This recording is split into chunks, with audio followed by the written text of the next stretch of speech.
bulldozer to your doorstep.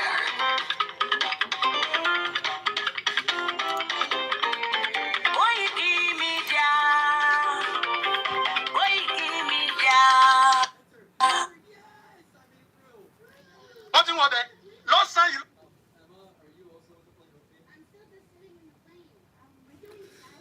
you. Okay, we'll go up where I'm at to crawl. Àti kábọ̀ sórí ìkànnì wa tí à ń pè ní Koikimedia. Mo kí gbogbo wa pé a kú bójú ọjọ́ ṣe rí ní gbogbo ibikíbi tí olúkálùkù wa bá ti ń darapọ̀ mọ́ wa. A kú sinmi ẹ̀ní, àdúrà wa gbà.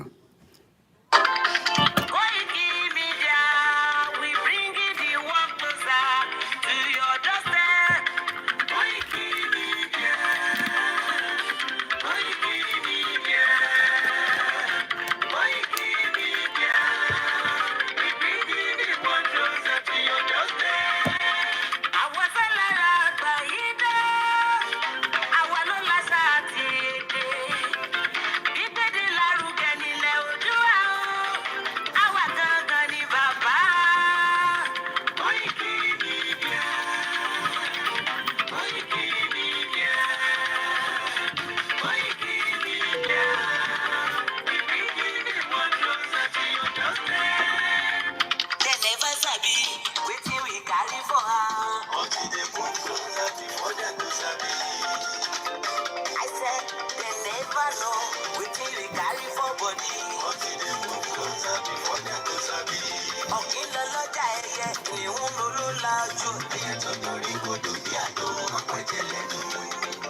Kàṣiṣẹ́ fún ilẹ̀ bàbá wa, kàṣiṣẹ́ fún ìlú bàbá wa, kájùmọ̀ sowọ́pọ̀ ká lè gbódùdúwà ká, Odùduwà kò bá lè gbé wa. Ọmọ Odùduwà ṣe kiri, ẹ dìde fún ẹ̀tọ́ adúláwọ̀, ká lè jọ jùmọ̀ gbé ilẹ̀ ìlérí, káwa lè gba ògo ilẹ̀ wa. Kàṣiṣẹ́ ká lè jọ gbàdé. Kalibade ade adúláwọ̀, àwa ni ìmọ̀lẹ̀ tí yóò tàn káàkiri. Ọmọ Odùduwà ni wá. Koikimedia, àwa là ń gbé tó lárugẹ. Ètò tó gbójú owó tí wọ́n mọ̀ ní. Kásá, ẹgbẹ́ polówó ọjà wà táyé gbogbo ayé jẹ. Ètò tó gbójú owó tí wọ́n mọ̀ ní. À ń gbé tó lárugẹ.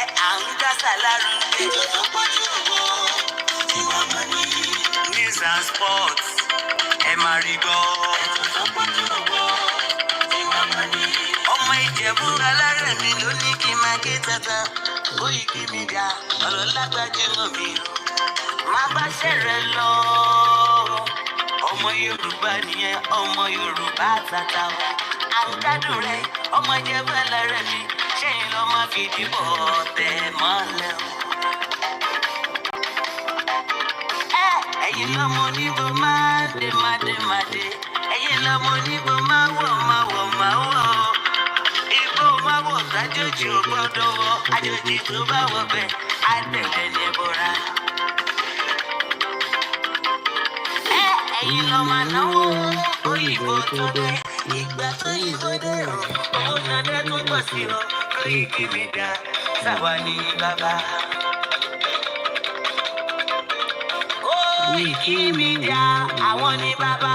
Koikimedia, àwọn ni bàbá. Àdáńsọ, àtúnpèrègèdè. Koikimedia, àwọn ni bàbá. Àwa là ń gbé tò lárugẹ jẹ́ ká jọgbọ́n o. Koikimedia, àwọn ni bàbá. Àtúnjà fẹ́tọ̀ ilẹ̀ wa, fẹ́tọ̀ ilẹ̀ Yorùbá. Olúwa ni wá o, tọkàntọkàn. Ikú tí ó ṣe mí lébi òsì, àdìmú bàbá iyọ̀. We bring you one closer to your doorstep. Afẹ́fẹ́ tó fẹ́ òòdùn kan jòkó lára ni. Àpèrègèdè Olódùmarè ló fún wa ṣe. gbogbo ayé ẹ̀gbọ́n àwa ni bàbá o. Ẹ máa bọ̀ wá ẹgbẹ́ polówó ọjà yín wá o. Òtútù alágbèdá ní òtítọ́ lágbèdá ní. Àkì sọ̀dálẹ̀ àkì sódìkìtà. Àdúrótán àtúnpẹ̀rẹ̀gẹ̀dẹ̀. Koikimedia we bring you one closer to your doorstep. Koikimedia is around. Is around. Ladies and gentlemen, everybody sílẹ̀, ẹ̀tẹ́tí ẹ̀gbọ́ ètò tó gbòòrò ọ̀wọ́. Ladies and gentlemen, everybody sílẹ̀, ẹ̀tẹ́tí ẹ̀gbọ́ ètò tó gbòòrò ọ̀wọ́. Koikimedia is around. Koikimedia. Mo kí gbogbo wa pé ẹ kúrọ̀lẹ́ ní gbogbo ibi tí ẹ bá ti ń darapọ̀ mọ́ wa. Ẹ bá gbọ́ ní share button kí a sáré ṣe ní pápá torí àní time wà very precious. Time ó dẹ̀ wà important around the world. Mo kí gbogbo wa, mo kí bàbá wa Professor Adébánjí Akíntóyè, mo kí bàbá wa Dr. Chief Sunday Adéyẹmọ Ìgbòho, mo kí gbogbo àwọn bàbá àtàwọn ìyá tí a jọ ń darí ètò Yorùbá Nation. Mo kí wa ní kíkí ọlá, mo kí wa pé bí bàbá wa Olóyè Ìgbòho ṣe sọ ní orí TikTok ní ọ̀sán yìí pé gbogbo ọmọ Yorùbá pátá ká dákun gbogbo ọ̀rọ̀ ìjà ẹ̀sìn ká mọ́wọ́ dúró díẹ̀ torí in tó ń ṣe wá ó ju ọ̀rọ̀ à ń bára wa jàjà ẹ̀sìn lọ́wọ́ yìí. Ó dẹ̀ wà important pé kí gbogbo wa ká gbọ́ sí bàbá wa lẹ́nu, ìyẹn Olóyè Ìgbòho. Olúkálùkù ló ní right láti ṣe tó ń pè ní religious tolerance. Lóòtítọ́ àwọn ẹ̀sìn kan ti tako àwọn ibì kan nílẹ̀ Yorùbá, òun ló ń jẹ́ káwọn èèyàn máa react ní gbogbo tá à ń rí ní orí social media lẹ́nujọ́ mẹ́ta yìí. So àkọ́gbọ́n tí Olóyè Ìgbòho sọ kó tó di pé a tẹ̀síwájú, gbogbo ẹni tó bá ń darapọ̀ mọ́ wa ẹ bá mi kíra yín. Àní ní time pé a ṣe ń kí ẹ̀yin tí ẹ ti wọlé ní méjì mẹ́ta ní a máa dárúkọ yín. I don't have the time, but mo kí wa pé ẹ kúrọ̀lẹ́. Gẹ́gẹ́ bí ìkànnì yìí bí nǹkan ṣe ń lọ lórí Yorùbá Nation, òun làwa dá dúró lé lórí. Oríṣiríṣi platforms, oríṣiríṣi program ló ń ṣe. Ibi báyìí ni self-determination campaign. Any other thing tó bá ń ṣe ní different platform ó lè yàtọ̀ sí ti bí báyìí. So mo fẹ́ kí ó yé wa bẹ́ẹ̀. Mo kí gbogbo ẹ̀yin tí ẹ ti wà lórí ìjókòó ní ìkàlẹ̀ ní aago 7 òun ló fẹ́ lù ní United Kingdom, ní England, ní London, níbi tí mo ti ń gbé broadcast wa bá wa. Ẹ jẹ́ ká gbọ́ ohun tí olóyè sọ lákọ̀ọ́kọ́. Gbogbo ẹ̀yin tẹ́ wá ń tẹ lágbára lọ́wọ́ tí ẹ ń lò ó bó ṣe wù yín, bó ṣe bẹ́ẹ̀ ṣe rò pé yẹ tẹ́ ń lò yẹn, ẹ gba lẹ́sìn lọ́wọ́ kú. Gbogbo wọn tó wá 1,000 lọ́wọ́ ká tó ẹ̀ ń sọ bẹ́ẹ̀ ẹ̀yin lọ́kàn ẹ̀ sọ fún nǹkan báyìí. Nàìjíríà ti bẹ̀bẹ̀, àwọn ọmọ Yorùbá náà ti bẹ̀bẹ̀. Ohun tó yẹ ká dá sí, ohun tẹ́ sọ ni pé ohun tá à ń ṣe yẹn àti ìṣètò ká tún múra sí dáadáa. Nígbà yà bá jẹ wá tó di pé bàbá ń jẹ ọmọ, ọmọ ń jẹ bàbá rẹ̀, á ní làákàyè gbà yẹn. Ìyàwó àbà preamble ni ìyàwó tí ì jẹ nìkan àbà.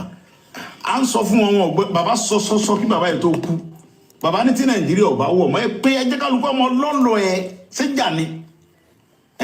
Tó pa bàbá wa yìí torí pé a bá sọ pé bàbá ò ní bá wa ṣe àwẹ̀ tí ó máa kóṣù 2 àbúṣù 3 yìí, a sọ pé rọ ni o. Kódà àwọn wáàsí Ramadan ti kọ́ rẹpẹtẹ. Gbogbo ẹ̀yin tẹ́ wá ń tẹ lágbára lọ́wọ́ tí ẹ ń lò ó bó ṣe wù yín bó ṣe bẹ́ẹ̀ ṣe rò pé yẹ tẹ́ ń lò yẹn ẹ gba lẹ́sìn lọ́wọ́ kú gbogbo ẹ̀yin tẹ́ ń sẹ́ kéèbú tẹ́mọ̀ yẹn bú tẹ́ fún èmi yàkó lẹ́yìn Jésù ọlọ́mọdé rí ọmọ Jésù lè mi ẹ mọ̀ pé mi gbogbo tí ó wà mímí kú lẹ́yìn ọmọ Jésù lè mi ibẹ̀ ni ohun tí ó mú mi yàkó lẹ́yìn Jésù ọlọ́mọdé rí because ibẹ̀ ni wọ́n bí mi sí church ni wọ́n bí mi sí èmi ọ̀dẹ̀ bẹ́ẹ̀ lọ́hùn kí n kó ń bẹ̀ mo fẹ́ kú sí ọ̀dọ̀ Jésù báyìí kí n sọ̀rọ̀ Jésù mi báyìí so gbogbo àwọn tó tí ohun táwọn èèyàn mọ̀ ní pé nídìí àti wọn bára wa jà sẹ́sìn ẹ stop ìjà ẹ̀sìn nílẹ̀ Yorùbá ohun tí ń jẹ wá níyà pọ̀ ju ká mọ́ ẹ má jẹ́ káwọn àwọn olórí wa yín kẹ́ mọ́ fi ẹ̀sìn dàrin wa rú ká lè mọ́ ráyè mọ́ rò nípa àtàwọn bí wọ́n ṣe ń bàlújẹ́ tó ń kó jẹ tó ń sòsì yẹn wọn ò fẹ́ kẹ́ mọ́ ríro ní wọ́n fi ẹ̀sìn dàrin wa rú ẹ já stop ẹ jẹ́ kí mùsùlùmí ṣe tiẹ̀ kí kírísítẹ̀n ṣe tiẹ̀ káwọn oníṣẹ̀ṣe ṣe tiwọn ẹ jọ mọ́ fọlọ́ bẹ̀yìn ẹ kó lórí ìjà ẹ̀sìn ká fèsì àwọn wèrè yẹn ká bá wọn jà ẹgbàlẹ́sìn lọ́wọ́ kú ẹgbàlẹ́sìn lọ́wọ́ kú ìyà ń jẹ àwọn ọmọ Yorùbá pọ̀ Nàìjíríà ó tó gẹ́ ẹ pín Nàìjíríà ẹ jẹ́ kálukú ọmọ Ọlọ́run ẹ kò lè wọ́ọ̀kù mọ́ Nàìjíríà ti expire ẹ jẹ́ á pín kálukú ọmọ Ọlọ́run lọ ẹ̀ bẹ́ẹ̀ bá dẹ̀ lẹ́ẹ̀ ní gbọ́ àwa náà ò ní gbà. àwa tọrọ. ẹ yẹ ká kọ́ ọ̀tún gbọ́ lẹ́ẹ̀kan sí i kó tó di pé yeah, the phone with her. Tell her I'm gonna need it, please. gbogbo ẹ̀yin tẹ́ wá ń tẹ lágbára lọ́wọ́ tí ẹ ń lò ó bó ṣe wù yín bó ṣe bẹ́ẹ̀ ṣe rò pé yẹ tẹ́ ń lò yẹn ẹ gba lẹ́sìn lọ́wọ́ kú gbogbo wọn tó ha 1,000 lọ akọ́tọ̀ ẹ sọ bẹ́ẹ̀ ẹ̀yin lọ́kàn ẹ̀ sọmọ́nù gbẹ Nàìjíríà ti bẹ̀bẹ̀ àwọn ọmọ Yorùbá náà ti bẹ̀bẹ̀ ohun tó yẹ ká dá sí ohun tẹ́ sọ ni pé ohun tá à ń ṣe yẹn àti ìṣètò ká tún múra sí dáadáa nígbà yà bá jẹ wá tó di pé bàbá ń jẹ ọmọ ń jẹ bàbá rẹ̀ á nílà àkáyé gbà yẹn ìyàwó àbá ìyàmbù ni ìyàwó tí ì jẹ ní àbá à ń sọ fún wọn ọgbẹ bàbá sọ kí bàbá yìí tó kú bàbá ní tí Nàìjíríà ọba wọ ọmọ ẹ pé ẹ jẹ́ kálukú ọmọ lọlọ ẹ ṣèjà ni tó pa bàbá wa yìí torí pé tá a bá sọ pé bàbá ò ní bá wa ṣe àwẹ̀ tí ó máa kóṣù méjì àbúṣù mẹ́ta yìí a sọ pé rọ ni o. kódà àwọn wáàsí Ramadana ti kún rẹpẹtẹ. gbogbo ẹ̀yin tẹ́ wá ń tẹ lágbára lọ́wọ́ tí ẹ ń lò ó bó ṣe wù yín bó ṣe bẹ́ẹ̀ ṣe rò pé yẹ tẹ́ ń lò yẹn ẹ gba lẹ́sìn lọ́wọ́ kú gbogbo ẹ̀yin tẹ́ ń sẹ́ kéèbú tẹ́mọ̀ yẹn bú tẹ́ fún èmi yàkó lẹ́yìn Jésù ọlọ́mọdé rí ọmọ Jésù lè mi ẹ mọ̀ pé mi gbogbo tí ó wà mímí kú lẹ́yìn ọmọ Jésù lè mi ibẹ̀ ni ohun tí ó mú mi yàkó lẹ́yìn Jésù ọlọ́mọdé rí because ibẹ̀ ni wọ́n bí mi sí church ni wọ́n bí mi sí èmi ọ̀dẹ̀ bẹ́ẹ̀ lọ́hùn kí n kó ń bẹ̀ mo fẹ́ kú sí ọ̀dọ̀ Jésù báyìí kí n sọ̀rọ̀ Jésù mi báyìí so gbogbo àwọn tó tí ohun táwọn èèyàn mọ̀ ní pé nídìí àti wọn bára wa jà sẹ́sìn ẹ stop ìjà ẹ̀sìn nílẹ̀ Yorùbá ohun tí ń jẹ wá níyà pọ̀ ju ká mọ́ ẹ má jẹ́ káwọn olórí wa yín kẹ́ mọ́ fi ẹ̀sìn dàrin wa rú ká lè mọ́ ráyè mọ́ rò nípa àtàwọn bí wọ́n ṣe ń bà lọ. mo kí gbogbo àpè ìkànlẹ̀ ní gbogbo ibi tẹ́ ti ń darapọ̀ mo kí gbogbo àpè ìkànlẹ̀ ní gbogbo ibi tẹ́ ti ń darapọ̀ mọ́ wa bí a ti ṣe fẹ́ wọnú ètò yẹn lọ ọ̀pọ̀lọpọ̀ in tí a fẹ́ sọ ó dá lórí ibi tí bàbá wa Akíntóyè tí wọ́n ń darí wa lọ ẹ má bínú mo sì fẹ́ start Twitter mi tí kó tó di pa máa wọnú ètò yẹn lọ mo kí wa lẹ́ẹ̀kan sí mo kí wa dáadáa àníṣe lásán. There is no land called Nigeria. There is no language called Nigeria. There are no people called Nigerians. We are only deceiving ourselves. We are not Nigerian. Okay, where is Nigeria? Where is the land called Nigeria? What is the Nigerian language? We are nations that had been forced together to live in one pathetic country. So anybody who goes there today to say, pray for Nigeria, that person is just deceiving himself, because the people who want to be that Nigeria had not sat down to agree if they want to be Nigeria. mo kí wa lẹ́ẹ̀kan sí pé àkó bó ṣe ń lọ àkúrọ̀lẹ́ àkó gbogbo bọ́rọ̀ Nàìjíríà bí gbogbo a ṣe ń rí lọ́tún lọ́sì mo kí wa lẹ́ǹkan sí, mo kí màmá tó bí mi, mo kí àwọn tó jẹ́ mọ̀lẹ́bí nílé àti lóko. Ẹ jẹ́ á gbọ́ clip yìí. This was 2021 nígbà tí a wà pẹ̀lú àwọn ninas kákọ̀ refresh brain wa kó tó di pé màá bẹ́ẹ̀ tuntun wa. ká má lè sùn ká má lè gbé àsùn lọ́wọ́ ọkàn wọ̀ balẹ̀ àárín lọ lórí rìn ọkàn balẹ̀ kí ló dé sẹ́rù ni wá ní àṣàyẹ wà àwọn olórí láti yàn adẹ̀lá àṣẹ mọ́ tí ká wa ní Èkó ń bí àbábá gbogbo àwọn tí ń sọ lórí bẹ́ẹ̀ Fúlàní ni wọ́n àfẹ́ wọn mọ́ pọ́ọ̀tì wa dáa ní pọ́ọ̀tì méjèèjì Fúlàní ní kọ̀ntró wa ń bẹ̀ àfẹ́ wọn mọ́ gbogbo airport wa bẹ̀ yẹn Fúlàní ní sọ lórí bẹ́ẹ̀ àfẹ́ wọn mọ́ sẹ̀mẹ̀bọ́dà àfẹ́ Fúlàní bẹ̀ mọ́ láti sísí lọ tí bàbá bá ti sọ̀rọ̀ tán àwọn ọmọ Yorùbá bá sọ̀rọ̀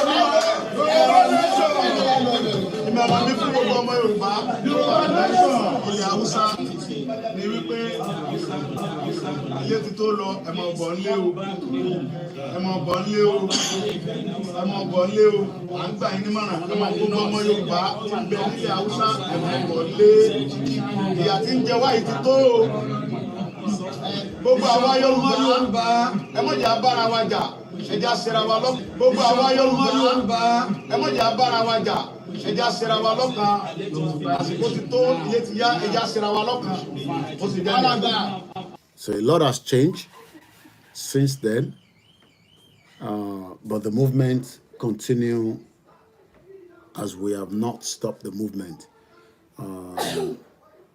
Ẹ má bínú ẹ̀yin tẹ́ wà níbí báyìí, mo ní láti switch phone because I'm struggling to get my Twitter on. So I'm going to switch things around.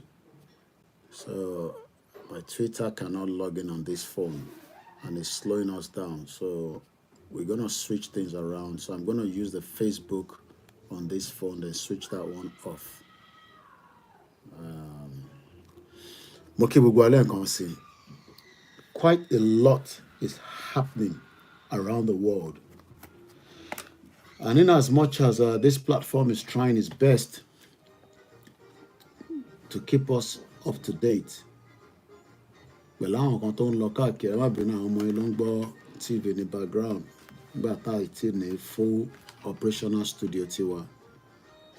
A lot of things is going around the world. Kódà àwọn tí Amẹ́ríkà ń pè ní ISIS tí wọ́n gba ìjọba lọ́wọ́ Syria, Assad. Amẹ́ríkà máa ti ní ó ṣeéṣe kóun máa pè wọ́n ní terrorist mọ́kẹ́. Unbelievable. What an interesting time to be around. So that means pé tó bá pè èèyàn kan ní terrorist bí a torí pé kò favour America nígbà yẹn, ṣé tó bá tún wá favour America? Okay, let's see if I can authorize it here.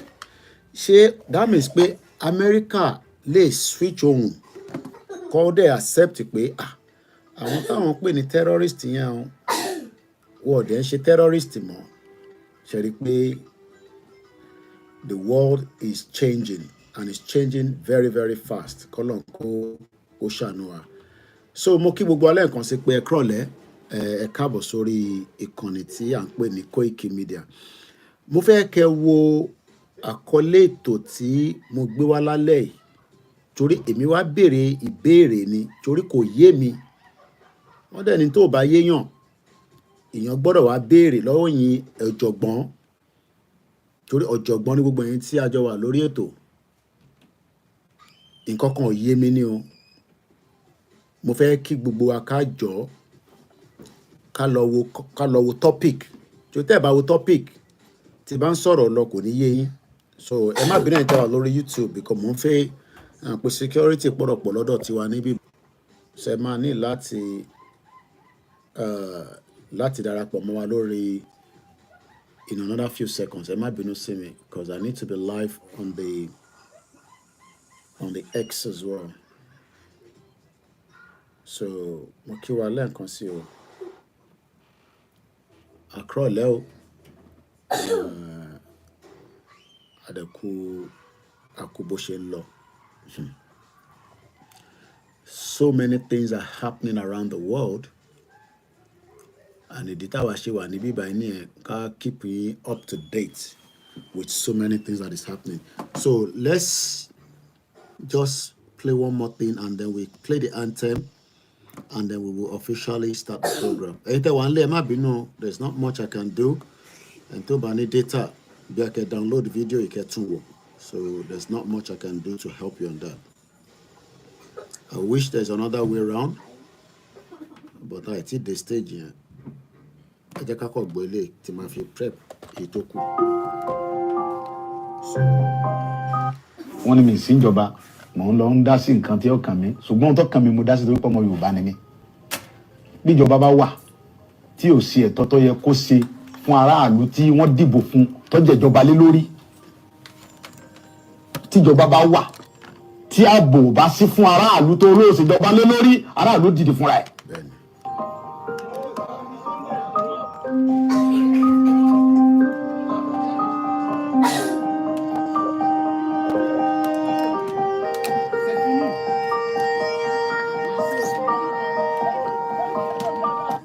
Kì í ṣe pé mo pàṣẹ àbí mo dédé pàṣẹ àbí mo kàn sọ nǹkan tí ó wá látọkàn mi.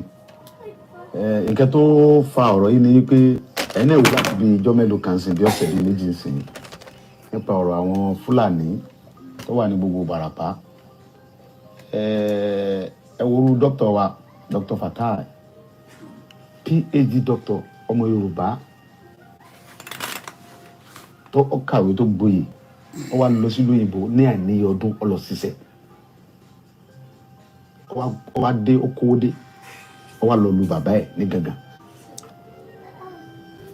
ó dá oko àgbàdo ẹ̀gẹ́ iṣu oríṣiríṣi nǹkan soya beans ó dẹ̀ gba ọmọ wa ní gangan bẹ́ẹ̀ náà sí bẹ̀rẹ̀ pẹ̀tẹ́ tó ń bá ṣiṣẹ́ Fúlàní wá jẹ oko ẹ̀ ó wá gbéra láti lọ bá àwọn Fúlàní yìí sọ̀rọ̀ láti lọ bá Sẹ́ríkì Fúlàní pé ẹ wá wo ohun tí àwọn ọmọ yín ṣe lórí oko mi kò yẹ kó rí báyìí lórí ilẹ̀ bàbá mi.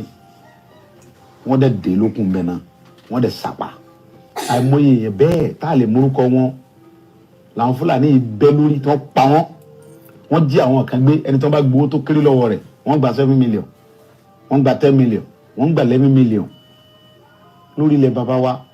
Ọ̀rọ̀ yẹn dùn mí ó bà mí lọ́kàn jẹ́ gan pé tá a bá torí pé tó Ọlọ́run gbà fáwa àwa ará àwọn ọmọ tí tẹ̀lé wa tó ń ṣààbò fún wa àwọn tí ọ̀lẹ́ni tí ó tẹ̀lé wọn kọ́ ìdí nìyí tó mú mi lọ síbẹ̀ yẹn. Ìgbà tí mo dẹ̀ débẹ̀ ohun tí mo lọ fún ni pé láti lọ bá pé sógun tí ń ṣẹlẹ̀ yìí lórí ilẹ̀ wa sọ́dá ẹ ti ń gbé pẹ̀lú wa adẹ̀fàyè gbà yín àbáyín jà àṣẹ nǹkan jàǹbá fún yín. Ọ̀rọ̀ yìí ni mò ń bá Sẹ́ríkì sọ̀rọ̀ làwọn ọmọ rẹ̀ yí ọ̀bọ̀n sí mi. Mo gba ìbọn yẹn lọ́wọ́ ìkan yọ àké àgbà ìkejì tún yọ ìbọn mi ìyẹn ti ẹ̀yìn ẹni bá wọnú fídíò yẹn tó ra fídíò wọn ó yin ìbọn yẹn sí mi kí n tó lọ́bọ̀ yẹn mọ́ lọ́wọ́. Ẹ bá gbọ́ fídíò yẹn pé ìbọn bẹ̀rẹ̀ sí dáhùn bẹ́ẹ̀ wọ́n yin ìbọn sí mi bẹ́ẹ̀ kí n tó bájà wá ẹ̀yin pípò yìí tí n bá bájà wá ẹ̀ ní dúró tẹ́ ẹ bá ti wá lè wá àtúnṣe sí ọ̀rọ̀ jíjígbé àti pépà àwọn ẹ̀gbọ́n wa àtàwọn àǹtí wa àwọn bọ̀dá wa àtàwọn ìyá mi àtàwọn bàbá mi tẹ̀jẹ̀ wọn olóko mọ́ yìí o ó fẹ́ tàkẹ́ forílẹ̀ bàbá wa lẹ̀ ọ̀rọ̀ bá ń fà yìí sọ̀rọ̀ ẹ̀sìn kí sọ̀rọ̀ ọjà àwọn kan gbé wọn fẹ́ pa àwọn mùsùlùmí kílọ̀kàn mi kan mùsùlùmí kílọ̀kàn mi kan kírísítẹ̀ kílọ̀kàn mi kan gbogbo tá à ń fà yìí èmi ò nídìí kankan àlàáfíà Yorùbá ni mò ń wá mi ń fẹ́ kankan bẹ́ẹ̀ wọ́n ń dúnkokò tọ́pọ̀ jù wọ́n ń dúnkokò ntọ́lọ́hún táwọn tí ń dúnkokò náà mọ̀ pé àwọn ń dúnkokò mọ́ mi ṣùgbọ́n ohun tí èyí jẹ́ kí ẹ̀rù bà mí ni pé ó ń bẹ nínú Bíbélì pé tíyẹn bá ń jà fún ẹ̀tọ́ ẹ̀ lórí nǹkan bàbá rẹ̀ tó bá kú síbẹ̀ kò sí nǹkan kan torí pé wọ́n mọ̀ pé gbogbo nǹkan tó ń ṣe yẹn fúngbà díẹ̀ ni wọ́n ń dúnkokò láti bí ìjẹ́ ẹni tọ́rọ̀ ti ṣẹlẹ̀ ń sìn ni wọ́n ti ń pè mí àwọn fẹ́ wá wọ́n máa arrest mi wọ́n ti ń send message oríṣiríṣi pé wọ́n fẹ́ wá gbé mi nílé ẹ̀rù kankan sì bà mí. Gbogbo àwọn ọba tó wà ń bẹ pátápátá inú wọn dùn wọ́n sì fọwọ́ sí pé ìyà tí ń jẹ àwọn etí tó àwọn òfin Fúlàní lórí ilẹ̀ bàbá wọn mọ́ pépà ti tó àwọn tí wọ́n ń pa iná làwọn jọba lé lórí tí fídíò sì wà àwọn ọba gan ni wọ́n ń pè mí pé ìyà tí ń jẹ àwọn yìí ti tó àwọn tí wọ́n ń pa àwọn ọmọ àwọn tó ń pa yìí lọ́jọ́ ọ̀la àwọn náà làwọn sì jọba lé lórí ó ti tó bẹ́ẹ̀ kò sí àgbààgbà Yorùbá tínú rẹ̀ ò dùn sí pé kò sínú àgbà ẹ̀rù ń bà wọ́n náà ni ẹ̀rù ń bà wọ́n bàbá wa ni inú tí wọ́n ní òdùn bí wọ́n ṣe ń pa wá bí Fúlàní ṣe ń jí wa gbé tó ń gbowó lálá lọ́wọ́ inú wọn ò dùn ṣùgbọ́n ẹ̀rù ń bà wọ́n kọ́ bá mọ́ yọ wọ́n nípò bí tí wọ́n wà sẹ́wọ̀n wípé nígbà tí wọ́n ń jí àwọn aráàlú gẹ̀gẹ̀ gbé tí wọ́n ń pa wọ́n tẹ́nì kankan sọ̀rọ̀ ńgbọ̀ ya wọ́n lọ jí ọmọ ọba gẹ̀gẹ̀ gbé ọmọ ọba tí ń bẹ lórí yẹn gẹ̀gẹ̀ lọ́wọ́lọ́wọ́ wọ́n jí ọmọ bàbá gẹ̀gẹ̀ gbé fúnra ẹ̀ tó fún kó díẹ̀ bí wọ́n sì gba 4 million lọ́wọ́ bàbá kan tó gbọ́ ọmọ bàbá fún bàbá àwọn Fúlàní torí pé ńgbọ̀ ọba ya ayé ti gba àwọn Fúlàní ìdèbí pé wọ́n wá gbé ọba fúnra ẹ̀ nú ààfin wọ́n nìkan lọ mú kí buwara lọ dáwọ́ jọ àwa Yorùbá sì sùn a sì dákẹ́ a sì sọ̀rọ̀ àwọn bàbá wa dẹ̀ dákẹ́. Ibi tá a ti máa mú ètò náà ni ibi tí a ti gbọ́ tí olóyè sọ fún wa pé àwọn ọ̀pọ̀lọpọ̀ tí Fúlàní ṣe bọ́ká tó máa gbọ́ ètò yẹn lọ ẹ jẹ́ ká respect anthem wa.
Mo kí gbogbo alẹ́ nǹkan sí pé ẹ káàbọ̀ sórí ìkànnì wa tí à ń pè ní Koikimedia 10 minutes past 7 p.m. local time from London.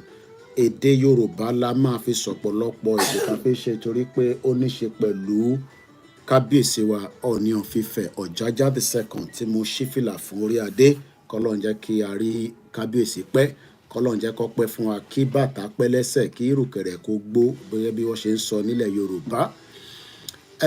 Can you slow this TV? Ètò tí mo mú wá lálẹ́ yìí mo fẹ́ kẹ́ farabalẹ̀ kẹ́ gbọ́ mi. Mo fẹ́ kẹ́ farabalẹ̀ kẹ́ gbọ́ mi o. Ẹ̀yin tí ẹ máa tún ètò mi rebroadcast. Ẹ má lo headline pé Koiki àti kábíyèsí ń jà o. Ẹ wà careful with the kind of headline. If not, ma flag is showing it down.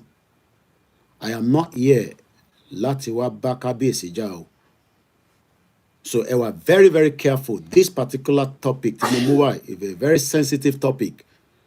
I monitor your platform. Láti 4 years ago ni mo ti sọ pé anybody lè lo program mi láti fi ṣe program. But this particular one, tí ẹ bá lo the right headline, I will just report it and they will bring your page down and you will get a strike. Kò dẹ̀ sẹ́ni tó máa bẹ̀ mí. So ẹ wà very careful with the topic tẹ́ máa gbé lé lórí. Torí ẹlòmíì topic lásán ló máa rí. Wọ́n lè má lè láǹfààní àti gbọ́ program yẹn. Mo wá síbí báyìí láti wá bá kábíyèsí jà o. Ẹ gbọ́ mi dáadáa o. Ẹni tó bá máa rebroadcast this particular show. Àárọ̀ yìí ni mo kí brother mi kan tí àwọn ló ń fún wa ní update lórí newspaper headline tí mo máa ń lò lórí status mi láràárọ̀ and I've been doing that for the last 1 year plus. Mo rí paper as usual. I go through, then I put it on my status. Níkan náà àwọn paper yẹn ó wá flag sí mi lójú I thought bí a mo rí dáadáa mo wá tún wò mo make sure pé paper tèmi ni mo lọ Google ẹ̀ mo rí pé ó wà confam ó fún mi ní a bit of setback pé bóyá ààrẹ ni tí ó advice kábíyèsí àbí bóyá nǹkan mi wà níbẹ̀. I don't have any intelligence tí kábíyèsí mọ̀ táwọn ò mọ̀ bóyá láwọn ìgbésẹ̀ tó ń gbé tó fi ní impact fún Yorùbá tí wọ́n ti sọ fún wa bóyá nìkan táwọn irúmọlẹ̀ sọ fún kábíyèsí tí kábíyèsí ò expose fún wa. But the headline tó wà nínú the Punch newspaper kò dẹ̀ ń ṣe Punch newspaper nìkan ni headline yẹn ti jáde. Ó jáde lórí Blueprint newspaper, ó jáde lórí Solace Base, ó jáde lórí The Nation newspaper, ó dẹ̀ jáde lórí Legit IT Nigeria, ó jáde lórí Tribune, ó dẹ̀ jáde lórí Channels, ó jáde lórí The Wheels. These are just reference points in case tẹ́yìn náà bá fẹ́ lọ kà. Ó wà lórí Instagram, ó jáde lórí Vanguard, ó wà lórí Facebook, Tory News, New Telegraph. So that means it's a confirmed news. In tí mo kàn fi point out nìyẹn ni mo ṣe ń reference it because as journalists we tend to reference ọ̀rọ̀ tá a bá mú wá so that ẹni tó bá gbọ́ kó lè lọ láǹfààní àti lọ preview ẹ̀ padà fúnra wọn. And the headline tí olúkálùkù wọn lò màá kọ́ brief wa and I will just take one at random.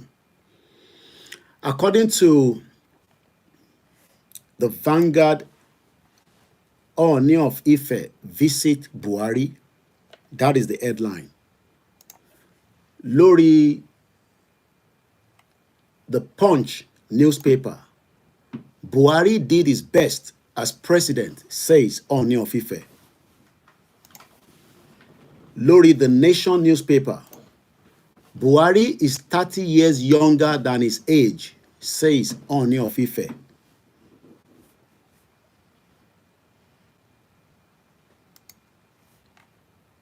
Lórí Legit, why I visited Buhari in Daura, Ooni of Ife speaks after the meeting.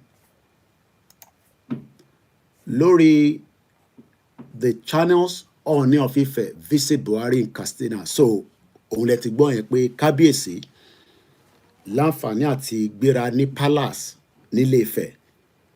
What were plane? Because I'm sure he did not drive because the road is very risky. Kí kábíyèsí máa gbé mọ́tò káàkiri torí ọ̀nà yẹn terrorist pọ̀ níbẹ̀. Ọ̀rẹ́ ni jí kábíyèsí gbé láti ṣe Èdùmàrè. So kábíyèsí gbé plane lọ and òun ló fi jẹ́ káwa rí. Tó bá yẹ pé wọ́n lọ tí a rí ó ṣeé ṣe ká lè máa ṣe program báyìí. I'm going to first start pẹ̀lú Ooni ní right láti lọ bá Buhari bóyá bí àwọn kábíyèsí wa ti sìn tí wọ́n fi palace sílẹ̀ bóyá bẹ́ẹ̀ náà ni Sultan of Sokoto ṣe lọ ń bá Buhari. I don't know. But ẹni tó bá ní information pé bí a Sultan náà ti lọ kí Buhari ẹ lè reference ẹ mo lè Google ẹ náà. But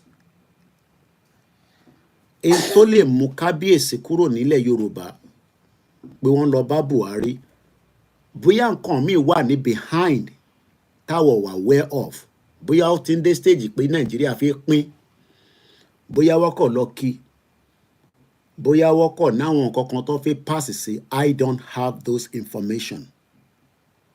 But n tí mo mọ̀ ni pé according to the news èní ní ọjọ́ kejìlá nínú oṣù kejìlá 2024 bàbá wa kábíyèsí Ọọ̀ni of Ifẹ̀ Ọ̀jájá the second wọ́n tẹkẹ̀ lọ wọ́n gbé pléènì lọ wọ́n lọ bá Buhari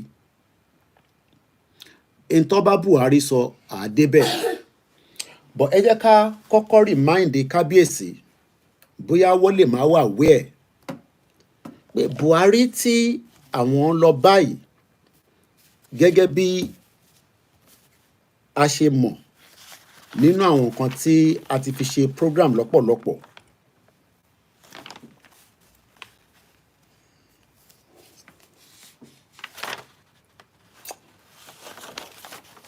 tí a lè fi rìmáìndì kábíyèsí àtàwọn tó ń bẹ ní palace tí wọ́n ń jẹ́ bí àwọn elétò nílé Ifẹ̀ sọ̀rọ̀ kọ́ lè wà careful pé arákùnrin tó ń sọ yìí tí ó ń bá kábíyèsí ya picture yìí nǹkan báyìí ló ṣe fún àwa Yorùbá díẹ̀ ni a gbọ́ tí olóyè sọ lẹ́ǹkan à play lẹ́ǹkan sí again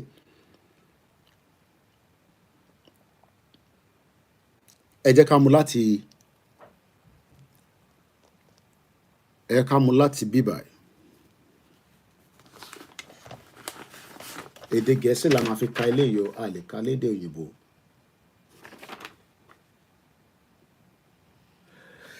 Màá mú láti bíbà. Nigeria lack the unity and the cohesiveness, and the orderly political and economic life necessary for such great accomplishment. A manipulated election in 1979 and another that was bluntly rigged and violently protested in 1983 shut down those who were proudly talking about making Nigeria the black man world power.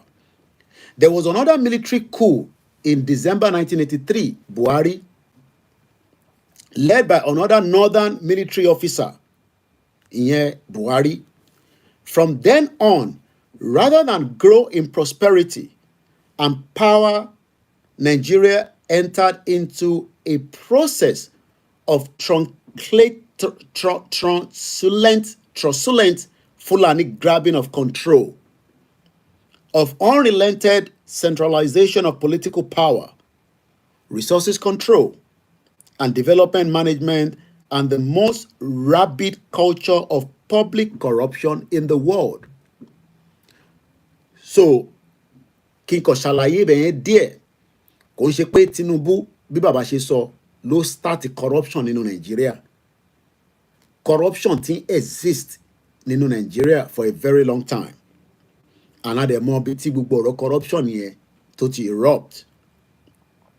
The northern Fulani control became so total that one of the military dictators felt free in 1993, ìyẹn Babangida, to annul a complete and peaceful presidential election without giving any reason for his action.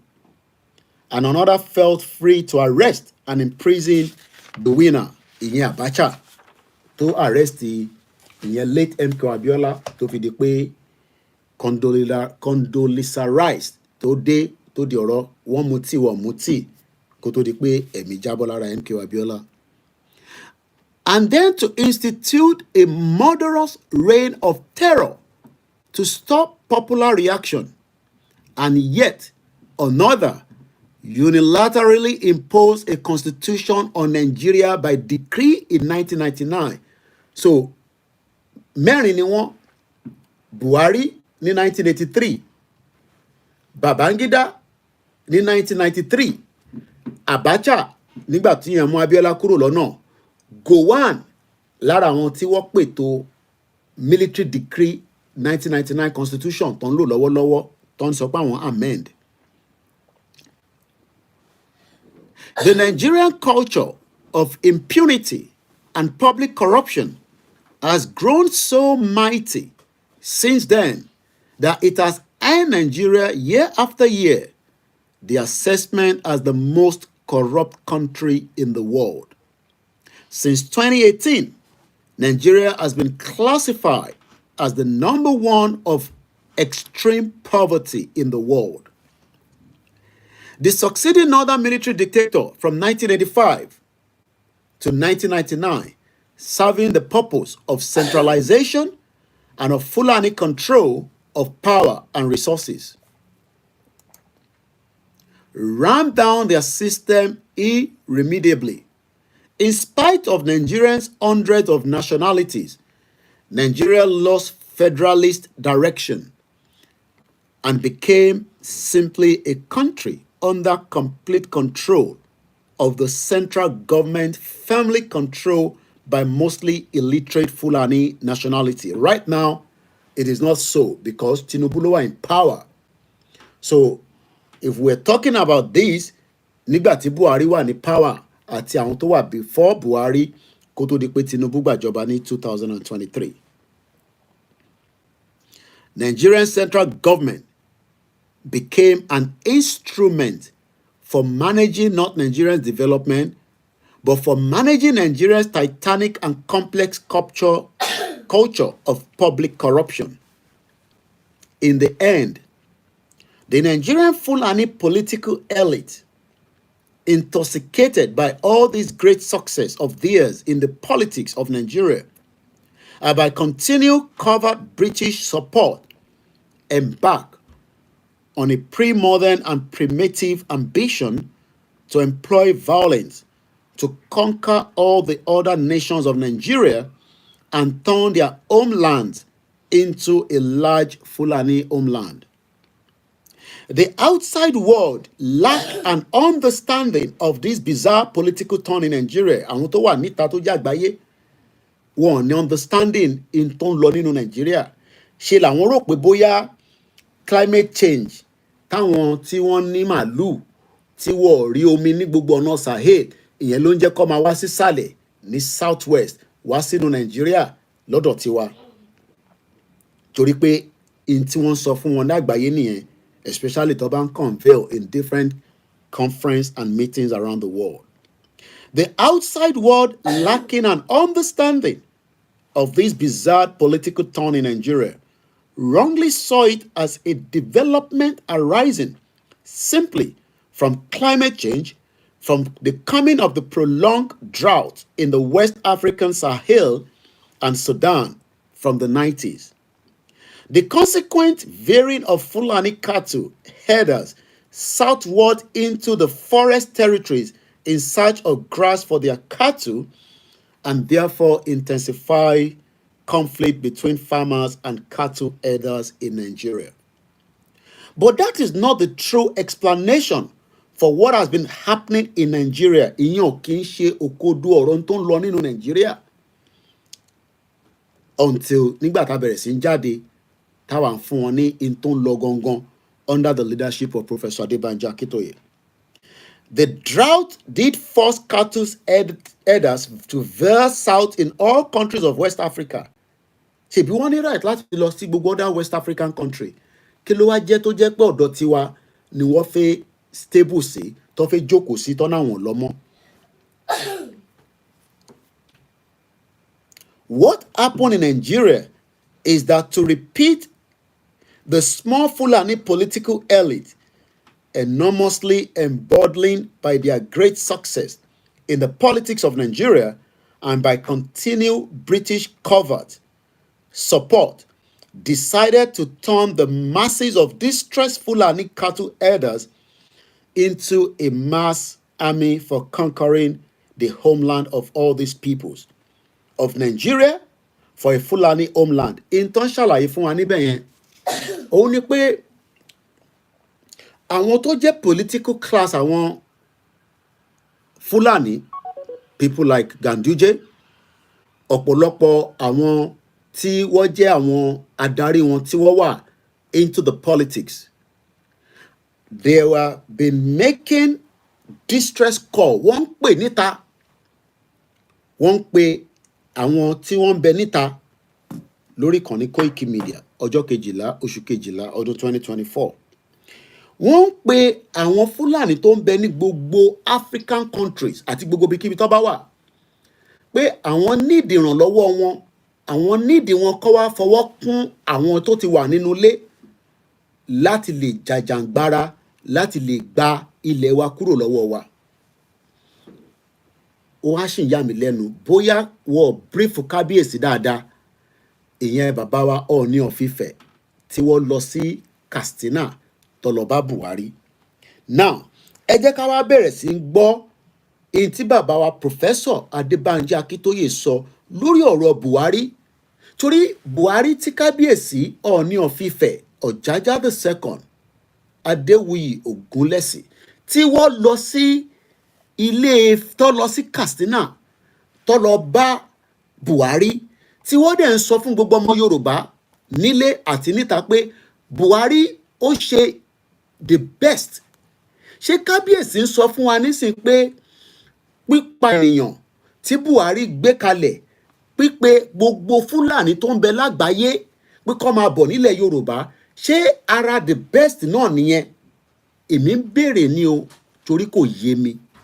Ìyẹn mo ṣe ń bi kábíyèsí àti palace pé ọ̀rọ̀ yẹn ò yé wa, bí akọ́bá wa release communique, torí pé Buhari táwọn sọ pé ó ṣe best ẹ̀, ṣé kábíyèsí ń confam nísìn pé gbogbo tí Buhari ṣe náà sílẹ̀ Yorùbá ní pípa ọmọ Yorùbá àti gbogbo jàǹbá tó ń ṣe lọ́wọ́lọ́wọ́ nísìn ara the best náà ni?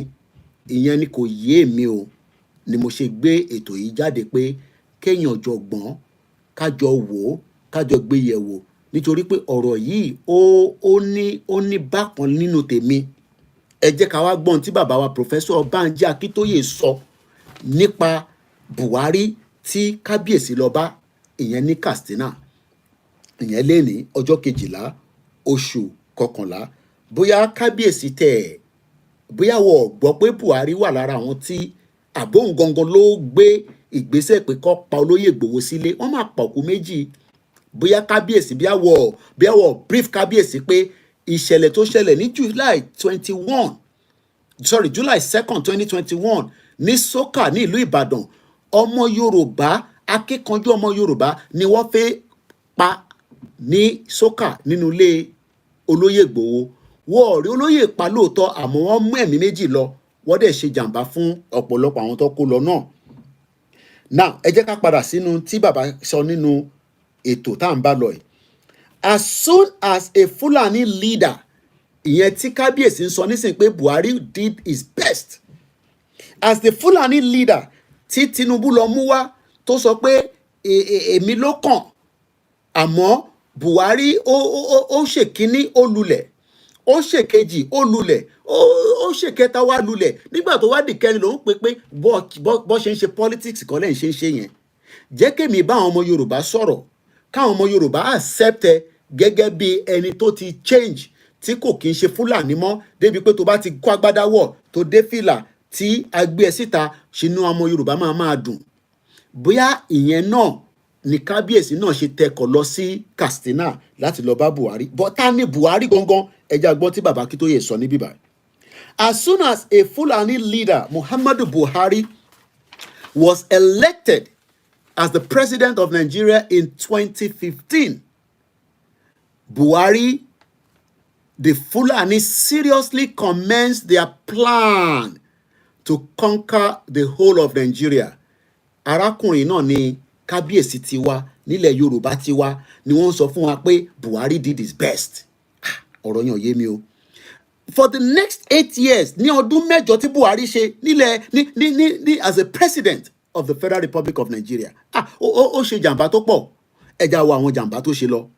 For the next 8 years under President Muhammadu Buhari, Fulani cattle herders and militias indoctrinated with the message that Allah had given the whole of Nigeria to the Fulani for a Fulani homeland and heavily armed with sophisticated modern weapons, mostly AK-47 rifles. Bóyá wọ́n bífù kábíyèsí ní gbogbo eléyìí kó tó di pé kábíyèsí lọ sí Katsina, nítorí pé bàbá Akíntóyè wọ́n ti ṣe lé síta tí kábíyèsí dẹ́ gbọ́dọ̀ ti ní kọ́pì lọ́wọ́, tí kábíyèsí wá ṣe ń sọ fún àwa Yorùbá diaspora àti ẹni tó wà nílé pé Buhari òun gangan ni ẹni tí ó gbìyànjú tiẹ̀ láti ṣe ikú pa gbogbo ọmọ Yorùbá.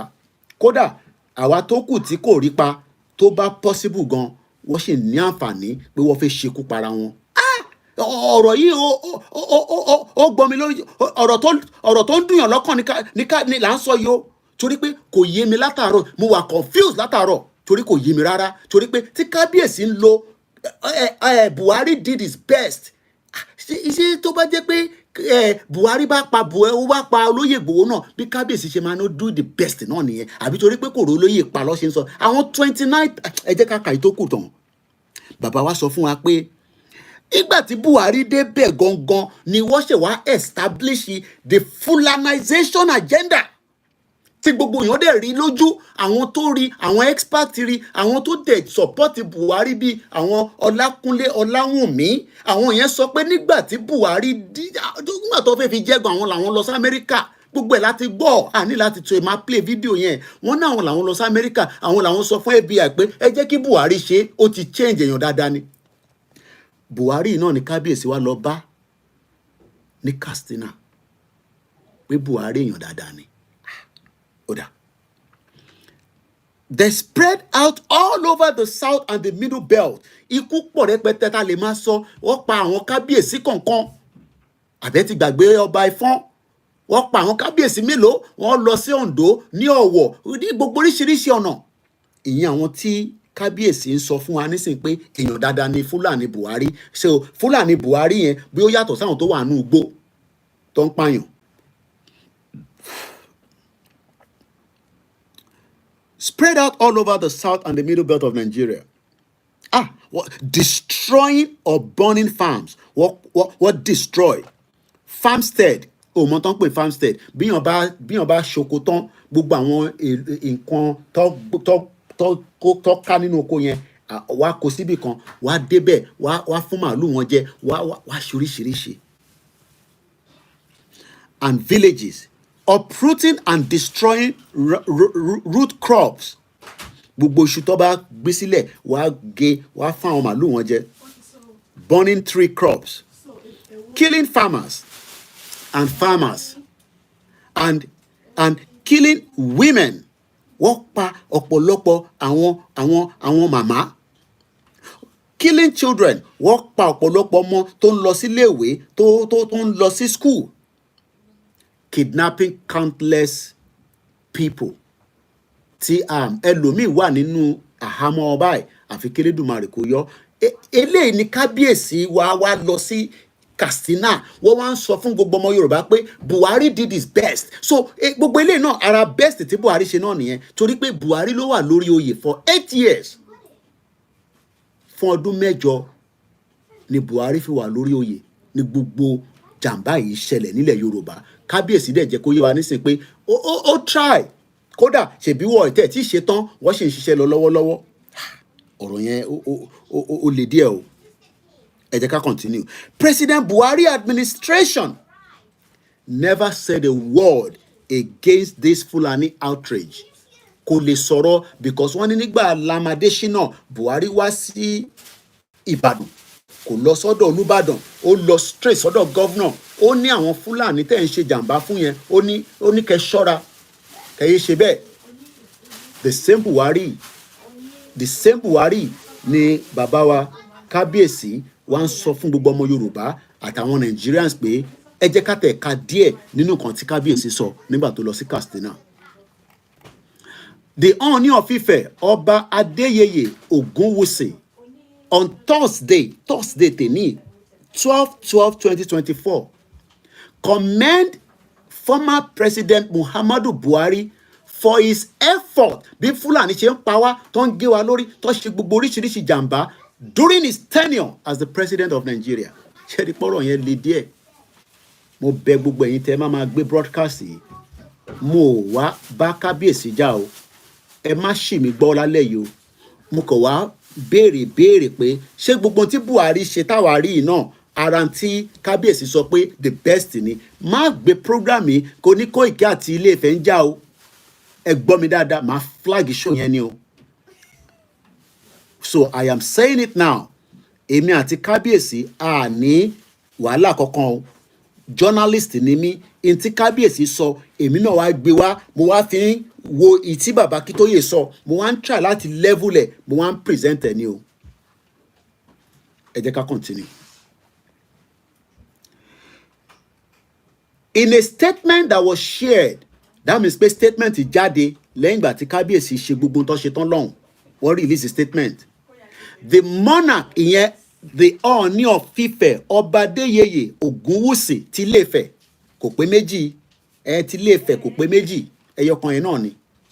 Mo kí bàbá mi lẹ́kìtì, ẹ má kí n máa kí torí ọ̀rọ̀ tá à ń sọ ó wà very important, but mo rí yín níbẹ̀. The monarch made a remark during a 2-day courtship. Kò tẹ́ ń ṣọjọ́ kan ní kábíyèsí máa lò níbẹ̀. That means pé kábíyèsí kúrò ní Ilé-Ifẹ̀ wá lọ́jọ́ méjì ní Katsina.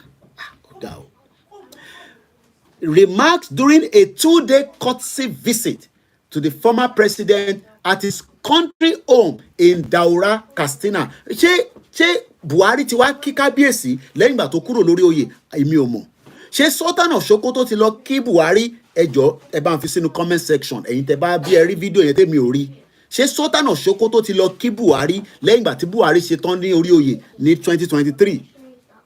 The visit statement said, provided an opportunity for a meaningful discussion between a revived monarch and a former president on key issues essential to Nigerian continued development. So kábíyèsí accept pé continuity Nigeria ó ṣeéṣe pé ó sì lè wà lọ́wọ́ Buhari. Ọ̀rọ̀ yóò yé mi. Ọ̀rọ̀ yóò yé mi. Kábíyèsí lọ bá Buhari ní Katsina. Wọ́n wá ń sọ fún àwa pé fún ìdàgbàsókè Nàìjíríà, fún kí Nàìjíríà sì lè ní àwọn áwùháwù tó ń bẹ láàrin wa pẹ̀lú bó ṣe pa wá, pẹ̀lú bó ṣe bí Buhari ṣe ṣọdún 8 àti kàtàn tó ṣe oríṣiríṣi jàǹbá tó pe gbogbo àwọn Fúlàní tó ń bẹ káàkiri gbogbo àgbáyé pé kó máa bọ̀ Nàìjíríà. Kábíyèsí wa ń jẹ́ kó yà wá pé ẹ̀yin ọmọ Yorùbá ẹ má wọrí o, ẹ má fòyà. In tí mo torí ẹ̀ lọ bá Buhari òun ni pé àwọn key issues, kí ló ń pè ní key, àwọn nǹkan tí ó ń fa háwùháwù tí Yorùbá fi sọ pé òun fẹ́ kúrò nínú Nàìjíríà, tí àwọn Biafra náà tẹ̀tí lọ́n ti wọn, táwọn Arẹwà náà máa lọ, gbogbo háwùháwù yẹn ọmọ Fúlàní la máa wá lọ bá, òun ló máa wá ṣàlàyé fún wa bá ṣe máa ṣe gbogbo ẹ̀ tó máa létò tá a máa fi wà nínú Nàìjíríà. Tí continuity Yorùbá sì máa wà nínú Nàìjíríà láti Ilé-Ifẹ̀, ìyẹn bàbá wa tí wọ́n gbé gbogbo ilẹ̀ Yorùbá sórí, táwa ọmọ wọn wá ń pariwo pé Yorùbá nation no going back. Ọ̀rọ̀ yẹn ó kù díẹ̀ kò yé mi. Ẹ jẹ́ ká continue nínú statement yẹn. Kábíyèsí ní àwọn wà delight, ìyẹn bàbá wa Ọba Ògúnwùsì noted that Buhari appear to be in a remarkable high spirit nígbà táwọn lọ bá, pé kódà ibi táwọn bá Buhari, kódà ẹ̀mí ẹ̀ gbogbo nǹkan ẹ̀, kódà wọ́n ní Buhari tẹ̀ tí wá younger ju ti tẹ́lẹ̀ lọ by 30 years. Kò yé mi o. The statement quoted, èmi kọ́ ni mo tí wọ́n sọ jáde nígbà tí wọ́n ríra wọn lélẹ́yìí o. The statement quoted the monarch as saying Buhari is now 30 years younger right now. Pé ọlọ́wọ́ jọjọ ni ó ti dọmọ kókó. Kò dàgbà mọ́, ó ti wà 30 years younger. Reflecting not only on his affection for the former leader, ìfẹ́ tí Ọọ̀ni ní sí Buhari, wọ́n ní kọjá bẹ́ẹ̀. Ní ọdún 8 tí Buhari ṣe, tí à ń ka gbogbo ẹ̀sùn tí Buhari, President Buhari administration never said a word against this Fulani outrage, and the federal agent, ọlọ́pàá sọ̀rọ̀, military sọ̀rọ̀, DSS dákẹ́.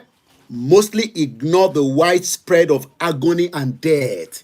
Tó bá pín nǹkan ní agony, in tó ń dùn àwọn èèyàn wọnú egungun, gbogbo tí àwọn èèyàn ṣe ń pariwo lọ́dún 8 ṣe ni Buhari dákẹ́, kò sọ sí. Buhari yẹn wá ní Ọọ̀ni sọ fáwọn nísìn pé kódà ìfẹ́ táwọn ní sí òun ló ń lọ lọ́nkàn yẹn. Wọ́n tún wá ń jẹ́ kó yé wa pé I can happily tell the whole of Nigeria pé ìwọ tó ò gbọ́ tẹ́lẹ̀ àtẹ̀mí tí o gbọ́ tẹ́lẹ̀, gbogbo ọmọ Yorùbá káàkiri gbogbo àgbáyé àti Nigerians, kábíyèsí ló ń sọ yẹn o.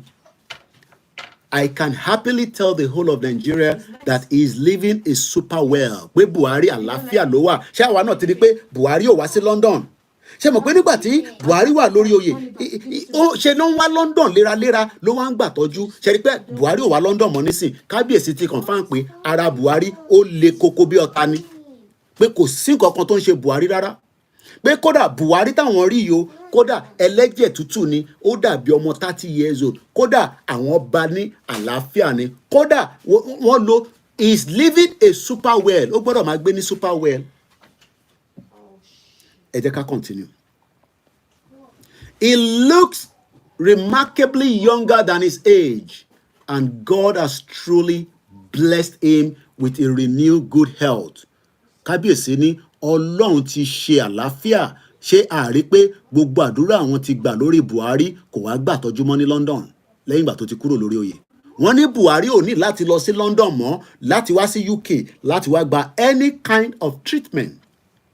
Ooni particularly highlighted that Buhari's unique experience as both a former military and a civilian president, along with his significant support based in the northern region, have the potential to ease governance challenges for the current administration.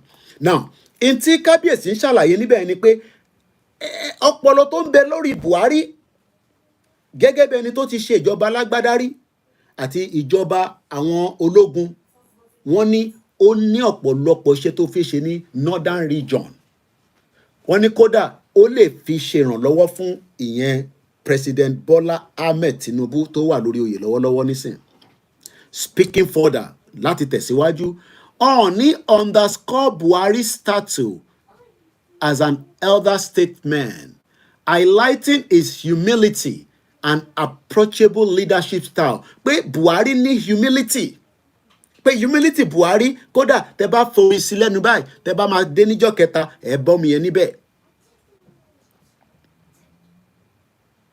The monarch recognized the inherent challenges of governance. Pé gbogbo in tó ń lọ lọ́wọ́lọ́wọ́ náà àti tó wà nígbà tí Buhari àwọn understand it, stating that while no leader can satisfy every citizen, pé kò tí ì sí olórí kan tó lè satisfy gbogbo ọmọ Nàìjíríà, pé kò possible. Buhari náà sọ, ó ní àwọn màálù òun kódà ó sàn ju Nàìjíríà lọ. Kábíyèsí wa ń sọ bẹ́ẹ̀ yìí pé o, he believed President Buhari made notable stride in steering Nigerian towards greater progress, stability and unity. Pé Buhari gbé wa lọ towards unity, kódà ó gbé wa dé stability. Pé Buhari gbé wa dé stability. Ẹ má bínú yẹn wa. Ó gbé wa dé stability. Ó dẹ̀ gbé wa dé. Ẹ má bínú.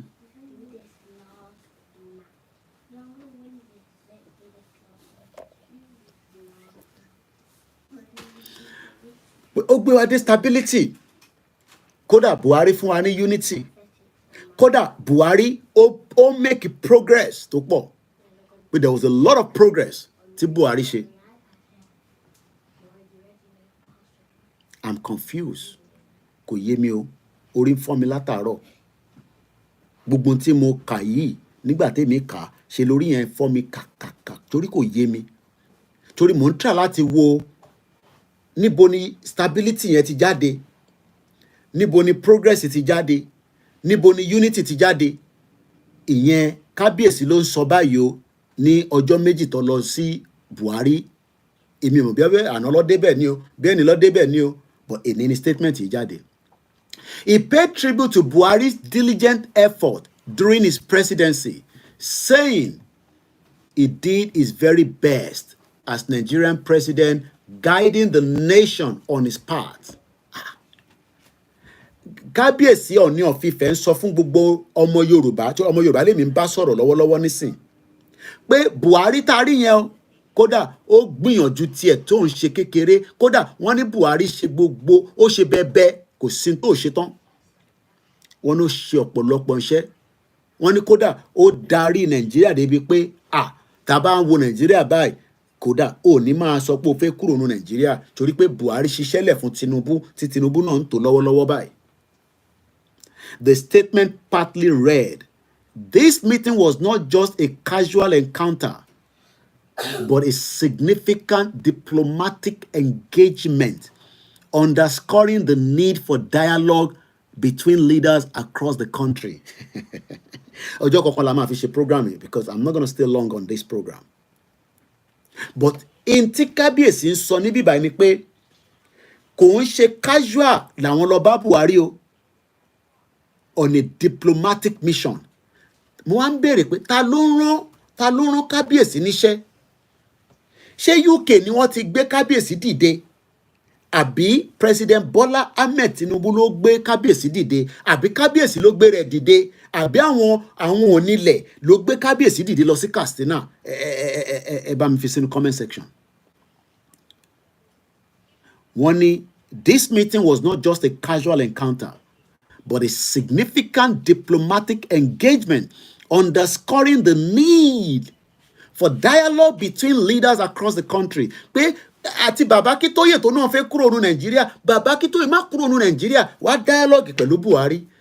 Ìgbòho ìwọ tó ń pariwo yẹn àti gbóhùn ẹ ní Germany, má tún pariwo kankan mọ́, jájọ dialogue pẹ̀lú Buhari àtàwọn northerners. Okay, bóyá the other way around ẹni bóyá wọ́n dialogue bí gbogbo àṣẹ máa pín tí kò ní mú ìjà dání, bóyá yẹn ni kábíyèsí bá lọ, but ẹ mọ̀ pé àwọn ọ̀rọ̀ bẹ́ẹ̀ yẹn wọ́n lè má sọ síta, èyí tí wọ́n sọ ni mò ń kà síta là ń gbé yẹ̀wò. Ọ̀rọ̀ yìí ó le díẹ̀.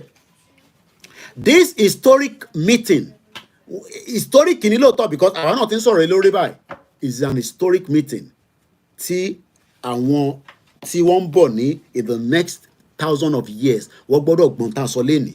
Pé nígbà tí Ọọ̀ni lọ sí ọ̀dọ̀ kábíyèsí tó lọ sọ́dọ̀ Buhari o, Buhari táwa mọ̀, Buhari monster, Buhari pàyànpàyàn, Buhari tó polongo pé gbogbo Fúlàní tó bá ń bọ̀ wọn ò ní di visa. Ẹ̀yẹn ṣáà máa bọ̀ tẹ́ bá ti délẹ̀, tẹ́ bá ti dé Nàìjíríà, ẹ ṣáà wọlé kẹ́ jókòó kẹ́ máa ṣayé lọ, kẹ́ máa bí kẹ́ máa rẹ̀ sí, tẹ́ bá dẹ̀ lè gbalẹ̀ sí kẹ́ máa gba gbogbo àwọn ilẹ̀ yẹn. Ìyẹn ni kábíyèsí sọ fún wa lọ́wọ́lọ́wọ́ báyìí. This historic meeting is a testament to Ooni Ogunwusi unwavering commitment to promoting national unity and nurturing constructive relations within Nigerian leadership framework. Okay, Ooni ti bẹ̀rẹ̀ sí gbégbèsè. Okay, bí wọ́n ṣe máa dọ́dọ̀ Obi, àwọn ti ilẹ̀ Igbo lọ́hùn ni kò ń ṣe Peter Obi o, bí wọ́n ṣe máa dọ́dọ̀ àwọn ti northerners kan náà àbí báwo, torí kò yé mi. Torí Ooni náà wọ́n wá unity, national unity fún gbogbo wa, àwọn mélòó? Ṣáwa tá à ń sọ pé a fẹ́ kúrò ní Nàìjíríà náà, ṣé wọ́n wá unity fáwa náà ni àbáwọn tó sì believe in one Nigeria? Torí àwa kan gbàgbọ́ mọ́ nínú one Nigeria. Ẹ̀mí wa ti yọ kúrò ní Nàìjíríà. Kò sí nǹkan tẹ́ fẹ́ bá wa sọ tá fẹ́ gbọ́ lórí Nàìjíríà mọ́, torí ẹ̀mí wa ti yọ kúrò lára Nàìjíríà.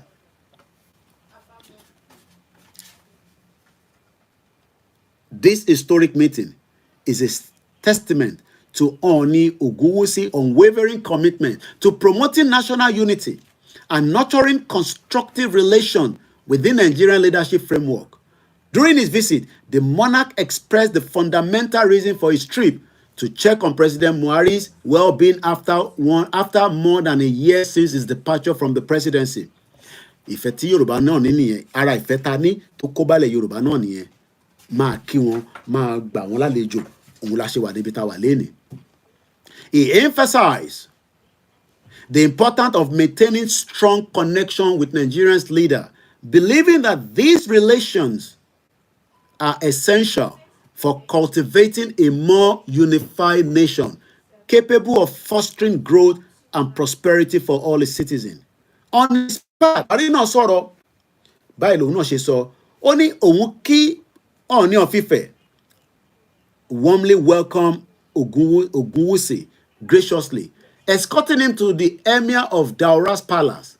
He later hosted Ooni along with a distinguished entourage of traditional rulers, which included the Ajero of Ijero Kingdom, Ọba Joseph Adewale, the Ore of Ọ̀tún Èkìtì, àwọn tó bá kábíyèsí lọ làwọn eléyìí o, Ọba Adékúnlé Adéayọ̀ Adéagbo, and the Alara of Ilara Ẹ̀pẹ́, Lagos State, Ọba Olúfọlárìn Olúkáyọ̀dé Ògúnsanwó. In his remark, Muhammadu Buhari said, "It is always a privilege to receive Kábíyèsí and his esteemed entourage of kings. Let us continue to pray for the unity of our country."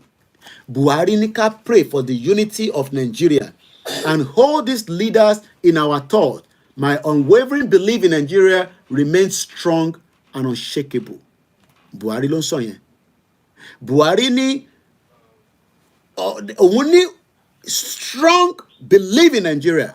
Kò dẹ̀ sí nǹkan kan tó máa break ẹ̀, kò sí nǹkan kan tó máa shake ẹ̀. The statement added that the meeting was not just casual encounter, but a significant diplomatic engagement, underscoring the need for dialogue between the leaders. Now, ẹ jẹ́ ká wá parí èyí tí Bàbá Akíntóyè sọ níbí báyìí.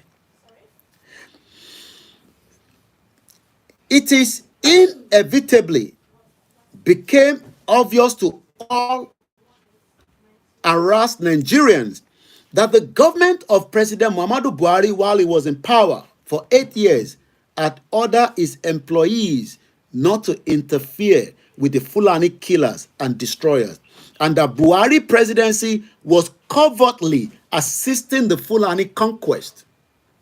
There is no official estimate.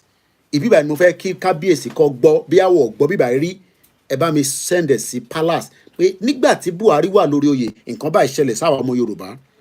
There is no official estimate of Nigerians killed by the Fulani in Buhari's years because the government had no interest in such.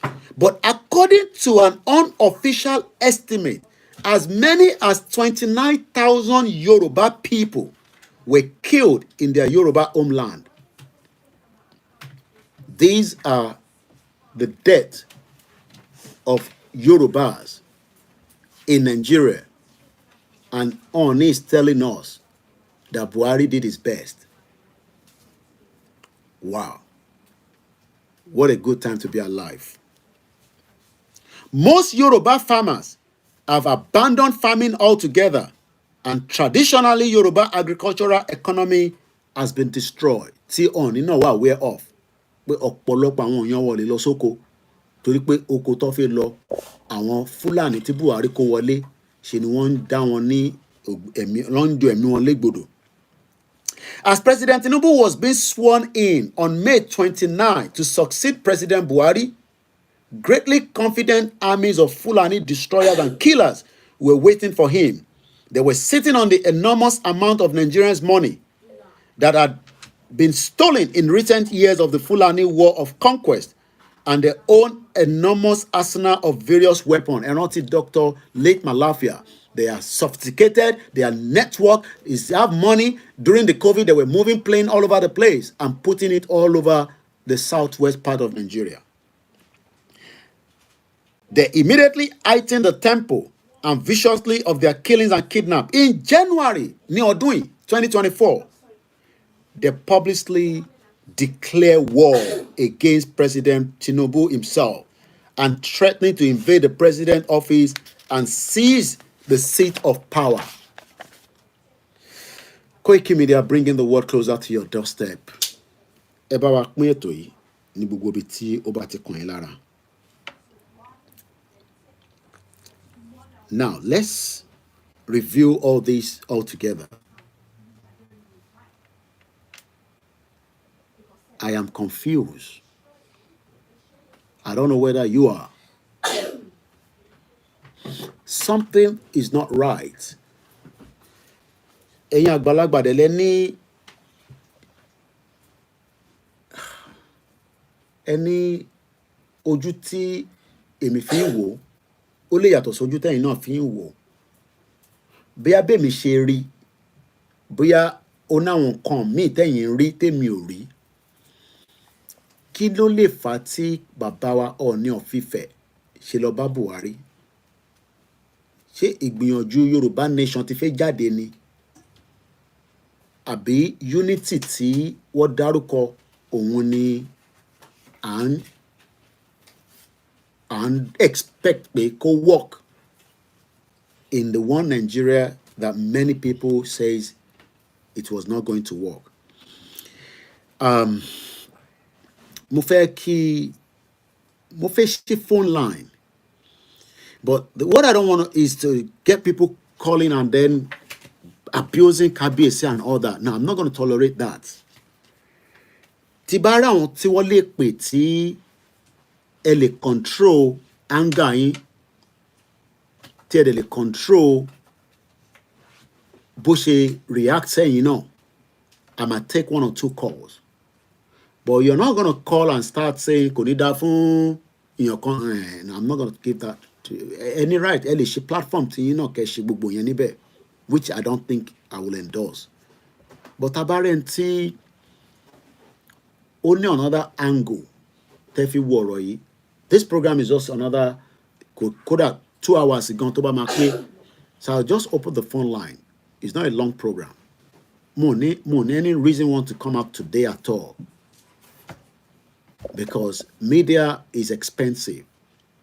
But Yoruba Nation tá gbé dání, ó ti fún wa ní too much privilege to think that tabakọ̀ ti tan camera ká jáde ká sọ̀rọ̀. No. But we will not give up. But taban jáde tá ń sọ fáwọn èèyàn wa pé the media is needing support. Táwọn èèyàn dẹ̀ topic pé it's not their concern, it's not a business. Then maybe sometimes we should just go back on our round table. Káwo bá wa ṣe fi raise owó tó dẹ̀ ní wá látọ̀dọ̀ politician, tó dẹ̀ ní wá látọ̀dọ̀ àwọn tí wọ́n máa compromise the movement yìí. Because it looks like our people doesn't want to support this platform, to make it do the best it wants to do. Bí ó ti sú yín, bí ó ti rẹ̀ yín. And it's understandable. So maybe for now we will have to work out how do we raise money to support the team. Because àwọn èèyàn sọ̀rọ̀, wọ́n sọ̀rọ̀ òwe, wọ́n sọ this. Àwọn kankan wà táwọn lè sọ tèmi ò lè sọ in terms of everybody has their own intellect. A jáde ní àná, I complain pé we are struggling. And we are really struggling to support all these teams that we have to work with. But apparently, mo dúpẹ́ lọ́wọ́ ìyá wa kan, she sent 50,000 naira. Out of gbogbo ìtẹ̀wò program here, only 1 person responded. But it's okay, I understand. I understand pé ó ti sú yín, gbàtẹ́ pé mo wá gbéyàn wá torí ẹ̀ ti fọ́, tẹ́sẹ̀ ń dùn. Ṣèbí Yorùbá Nation ni, ìbá máa sọ Yorùbá Nation lọ. It's okay. Bẹ́ẹ̀ àṣà bàbá Kítóyè, bàbá yẹn máa ń sọ̀rọ̀ kan pé kò sí nǹkan tẹ́ lè ṣe tẹ́ lè frustrate òun kúrò lára Yorùbá Nation. No. What we will just do is that we will continue our program and our education on the awareness. But kí ọ̀kọ̀ọ̀kan máa sọ fún mi pé jọ̀ọ́ la fi declare. I don't want to hear all that on this platform. Ẹ jọ̀ọ́ la máa declare yẹn. You have the right to go and do your declaration. Tó bá lè dúró de bàbá Kítóyè àti Ìgbòho. Kí ọ̀kọ̀ọ̀kan máa ti bá wa sọ̀rọ̀ yẹn. What we are going to continue to do on this platform is just awareness. Because we are not officially ready. Tẹ́ bá dẹ̀ sọ pé ti ready, you can do it. But as far as I'm concerned, we are not officially ready. That's all I can say. So I'm going to take a couple of calls. And like I said, we only have 30 minutes for calls. And then the last 20 minutes, I will appreciate everyone so that we can move on. I've just done the audio. So audio here will be sent out. And then let's take this call. Please only call if you can control your emotion. I would just block you straight away. I've warned you. Comment. I've seen all the comments. I'm not going to read them out because I'm not here to disrespect the king. Wow,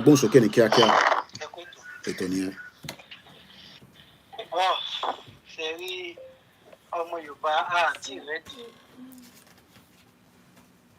Mo kàn fẹ́ jẹ́ ká mo fẹ́ mú wa padà lọ sí ìbàtẹ́ wá fún wa ní information pé wọ́n fẹ́ ṣe meeting nílẹ̀ Yorùbá pẹ̀lú àwọn ọba. Ṣé àbọ̀ meeting wọn lélẹ̀?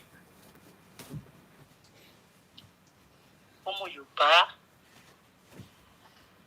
ẹni tó mọ̀nà ní kẹ́ jẹ́ ká tẹ̀lé. Iṣẹ́ wà lọ́wọ́ gbogbo wa láti ṣe. Ìyà ti dójú ẹ̀. Gbogbo tó ń ṣẹlẹ̀ yìí tó ń jáde fún wa wọ́n sọ ó dẹ̀ ń rí bẹ́ẹ̀. Kí la tún fẹ́? Òtítọ́ wo la tún fẹ́? Àpẹẹrẹ wo la tún fẹ́ kó tún fi hàn wá? Kí nìkan tá a fẹ́ rí? Olódo wo la tún wá kiri?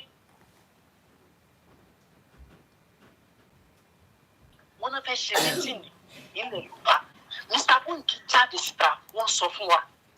Àmọ́ bóyá wọ́n ṣe mítìnì yẹn. A ní kí àwọn bá jáde kí wọ́n ṣe fídíò. nípa àwọn ọmọ sí kò sẹ́dìbò tó jáde Fúlàní pa wá ẹni tó ń pa wá tẹ́tí wọn lọ ń bá wọn tẹ́tí wọn ń bẹ̀ wọ́n àbí kí ni ìpàdé tó lọ ń ṣe ní pé ọmọ Yorùbá kò sí kankan kò sápẹ̀rẹ̀ kankan tá a tún wá mọ́ ẹ jẹ́ ká gbà fún ẹni tó lọ́ọ́ fi hàn ẹ jẹ́ ká kú nínú wàhálà yìí ẹ jẹ́ ká gbà kó sí kan tá a tún wá mọ́ òtítọ́ wo la tún fẹ́ wọ́n ń jáde wọ́n ń sọ fún wa ó dẹ̀ ń rí bẹ́ẹ̀ á dẹ̀ ń rí lójú ara wa kó dẹ̀ sẹ́ni kan tó rí àti sínú gbogbo wa àti kékeré àtàgbà tó ń darí wa gbogbo wọn kò sí nǹkan fún wọn gbogbo wa láàárín kan tí wọ́n ń ṣe bẹ́ẹ̀ á sì tún tẹ̀lé wọn. àwọn tó wà ń tajú tó mọ̀ kan tó tún wà ní tó ń ṣẹlẹ̀ nínú lẹ́gbẹ̀ẹ́ wa tá à ń gbénu lé lọ. ṣé ló kò kọ́ la wá wà nígbà tẹ́yìn tẹ́ gbénu lé tẹ́yìn mọ̀ kan tó wà ní ilé yín àwọn tó wà tà dẹ̀ rí wọ́n dẹ̀ ń sọ fún yín ṣé kò yẹ kẹ́ gbà fún wọn. mítìnì tó ń ṣe àbọ̀ rẹ̀ lélẹ́yìí kò sí ìgbà tó ń wá mọ́. Mr. Koiki kú ṣá. Mo kí gbogbo ọmọ Yorùbá ṣe gan ni bàbá wa Adams tá bá ṣì rẹ ẹni tí ó fẹ́ dá sí +44 75 94 050 sorry +44 74 04 40 5917 that's the studio number so that kẹ́yìn náà kẹ́ fi ohun tí yín sí. This program will go for a couple of days. I will continue to put some analysis around it. I'm still digesting what was behind it. Kí ló wà behind it? Ǹjẹ́ nǹkan wà tá ní láti establish tí kábíyèsí ní láti establish pẹ̀lú wa lórí visitation ní lọ sọ́dọ̀ Buhari? Kí ni kábíyèsí wọ́n try láti project tí ọmọ Yorùbá ní láti understand? Kí làwọn ìgbésẹ̀ tí kábíyèsí gbé yìí tí àwọn kan tí wọ́n kọ síta because kò tí sẹ́ni denial pé kábíyèsí ò lọ. So kábíyèsí was there, but the question is, what is the true reason behind it? Ta ló rán kábíyèsí níṣẹ́? Ṣé Britain ni? Ṣé Tinubu ni? Àbí àwọn lọ́balọ́ba? All these are questions that we will need to answer with time. But ẹ jẹ́ ká gba call ilé tó tún bọ̀ yìí. Like I said, please do not disrespect the king on this platform. Hello caller, ẹ bá gbóhùn sókè. Hello, Koikimedia. Is that Koikimedia? Ẹ káàbọ̀ sórí ètò, yes you are. Ẹ ṣé gan.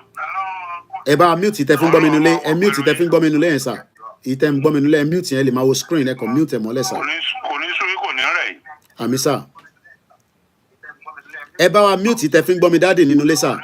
Ẹ mute TV yẹn because ó ń echo padà wá sínú jọ́. Kò ní sórí kò ní rẹ̀ yìí o. Mo ń dá yín lóhùn, àṣẹ Èdùmàrè.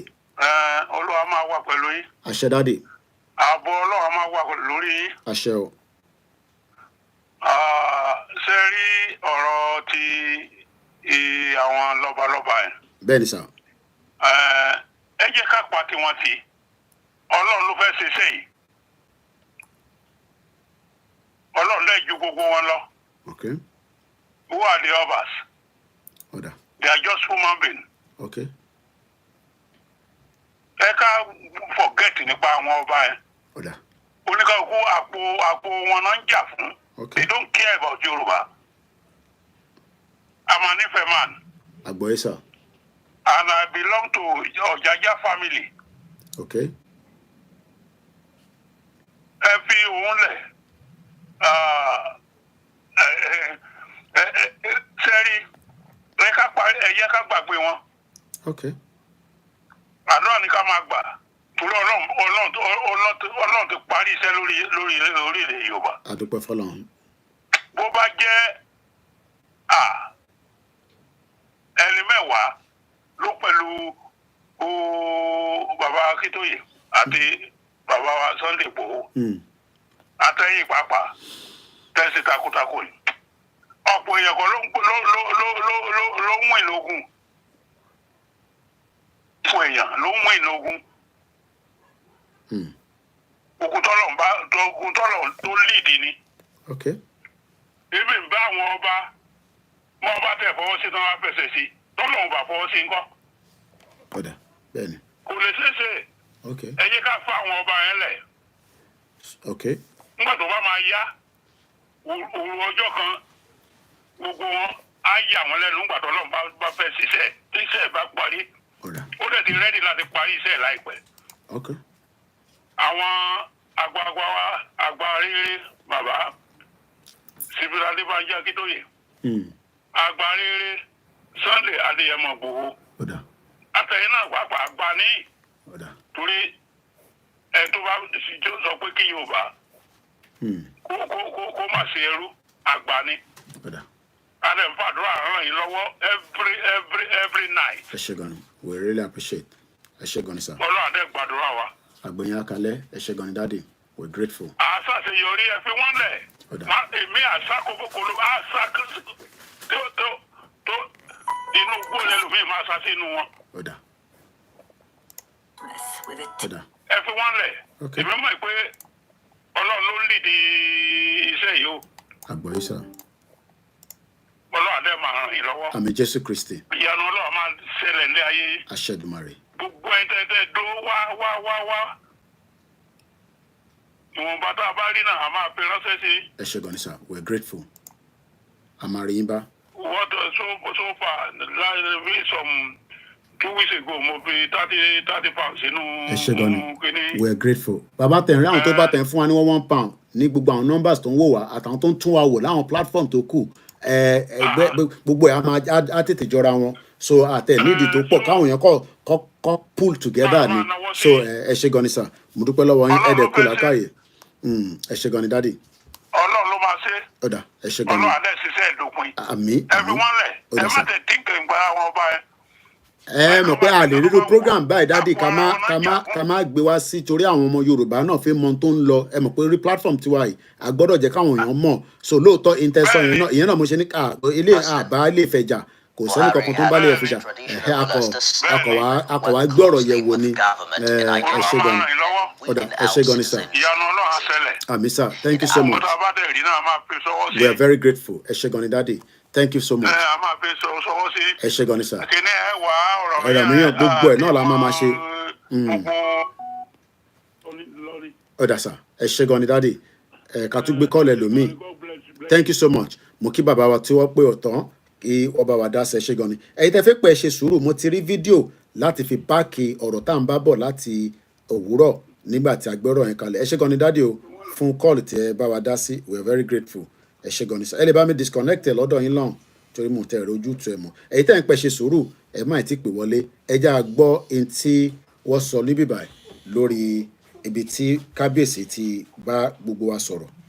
Buhari had urged traditional rulers to step up and work closely. Èyí tẹ́ ń pẹ́ ṣe sùúrù mo bẹ̀ yín ẹ má ti pẹ́ ṣe sùúrù. A ní láti connect ẹ padà sórí eléyìí. Ẹ ṣe sùúrù ẹ̀yin tẹ́ ń pè wá mo bẹ̀ yín torí Elédùmarè ẹ ṣe sùúrù díẹ̀ ẹ ṣe sùúrù ẹ jẹ́ ká sáré gbọ́ ilé náà.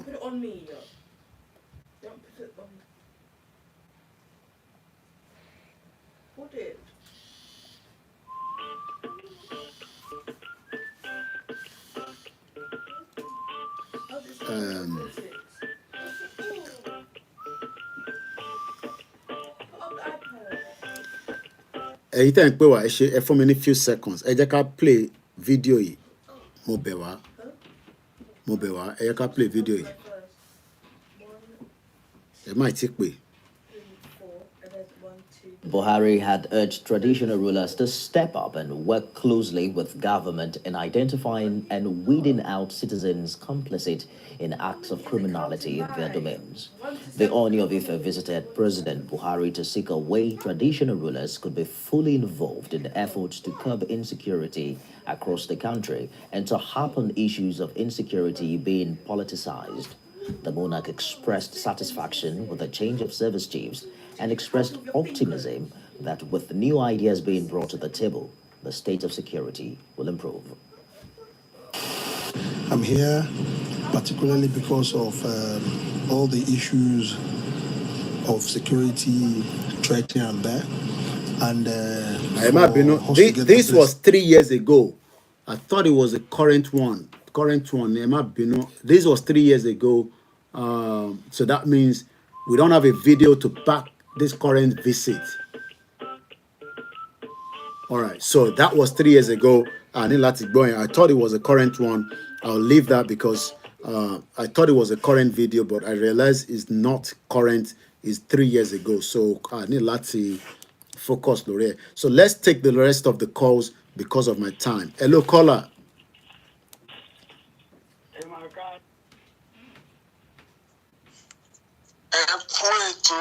Ètò ni ẹ sà. Ọba ní Jésù ló ń pè láti Àbújá. À ń gbọ́ yín sà, ẹ káàbọ̀. Ẹ kú àìsàárẹ̀ o Koiki. Àwa ni. Ẹ kú àìsàárẹ̀ o, ẹ kú ìdòdìmú o. Ẹ ṣé gan ni sà. Àdúrà mi ni wípé òun sun yín kò ní rẹ̀ yín o. Ṣẹ́dùmarè. Gbogbo wa tá a fọkàn sí wípé yóò ṣe é ṣe ló dẹ̀ ṣe é ṣe níṣojú ẹ̀mí gbogbo wa. Àmín. Èmi ò lọ́rọ̀ púpọ̀ láti sọ ju wípé gbogbo ẹ̀yin tẹ̀ ń síwájú wa lórí ọ̀rọ̀ Yorùbá nation kò ní rẹ̀ yín. Àmín. Àdúrà ni mo láti gbà fún bàbá wa Akíntóyè. Ọlọ́run bá wa fi kún ọjọ́ ayé wọn. Àmín. Ọlọ́run bá wa fún wọn ní àlàáfíà. Àmín. Ọgbọ́n tọ́lọ́run ti fún wọn kó túbọ̀ máa gbélé kìí. Àmín. CSI náà gbogbo ìbò tó gbójú wọn ìlàkàkà wọn kò ní já sásán. Àmín Ọlọ́run.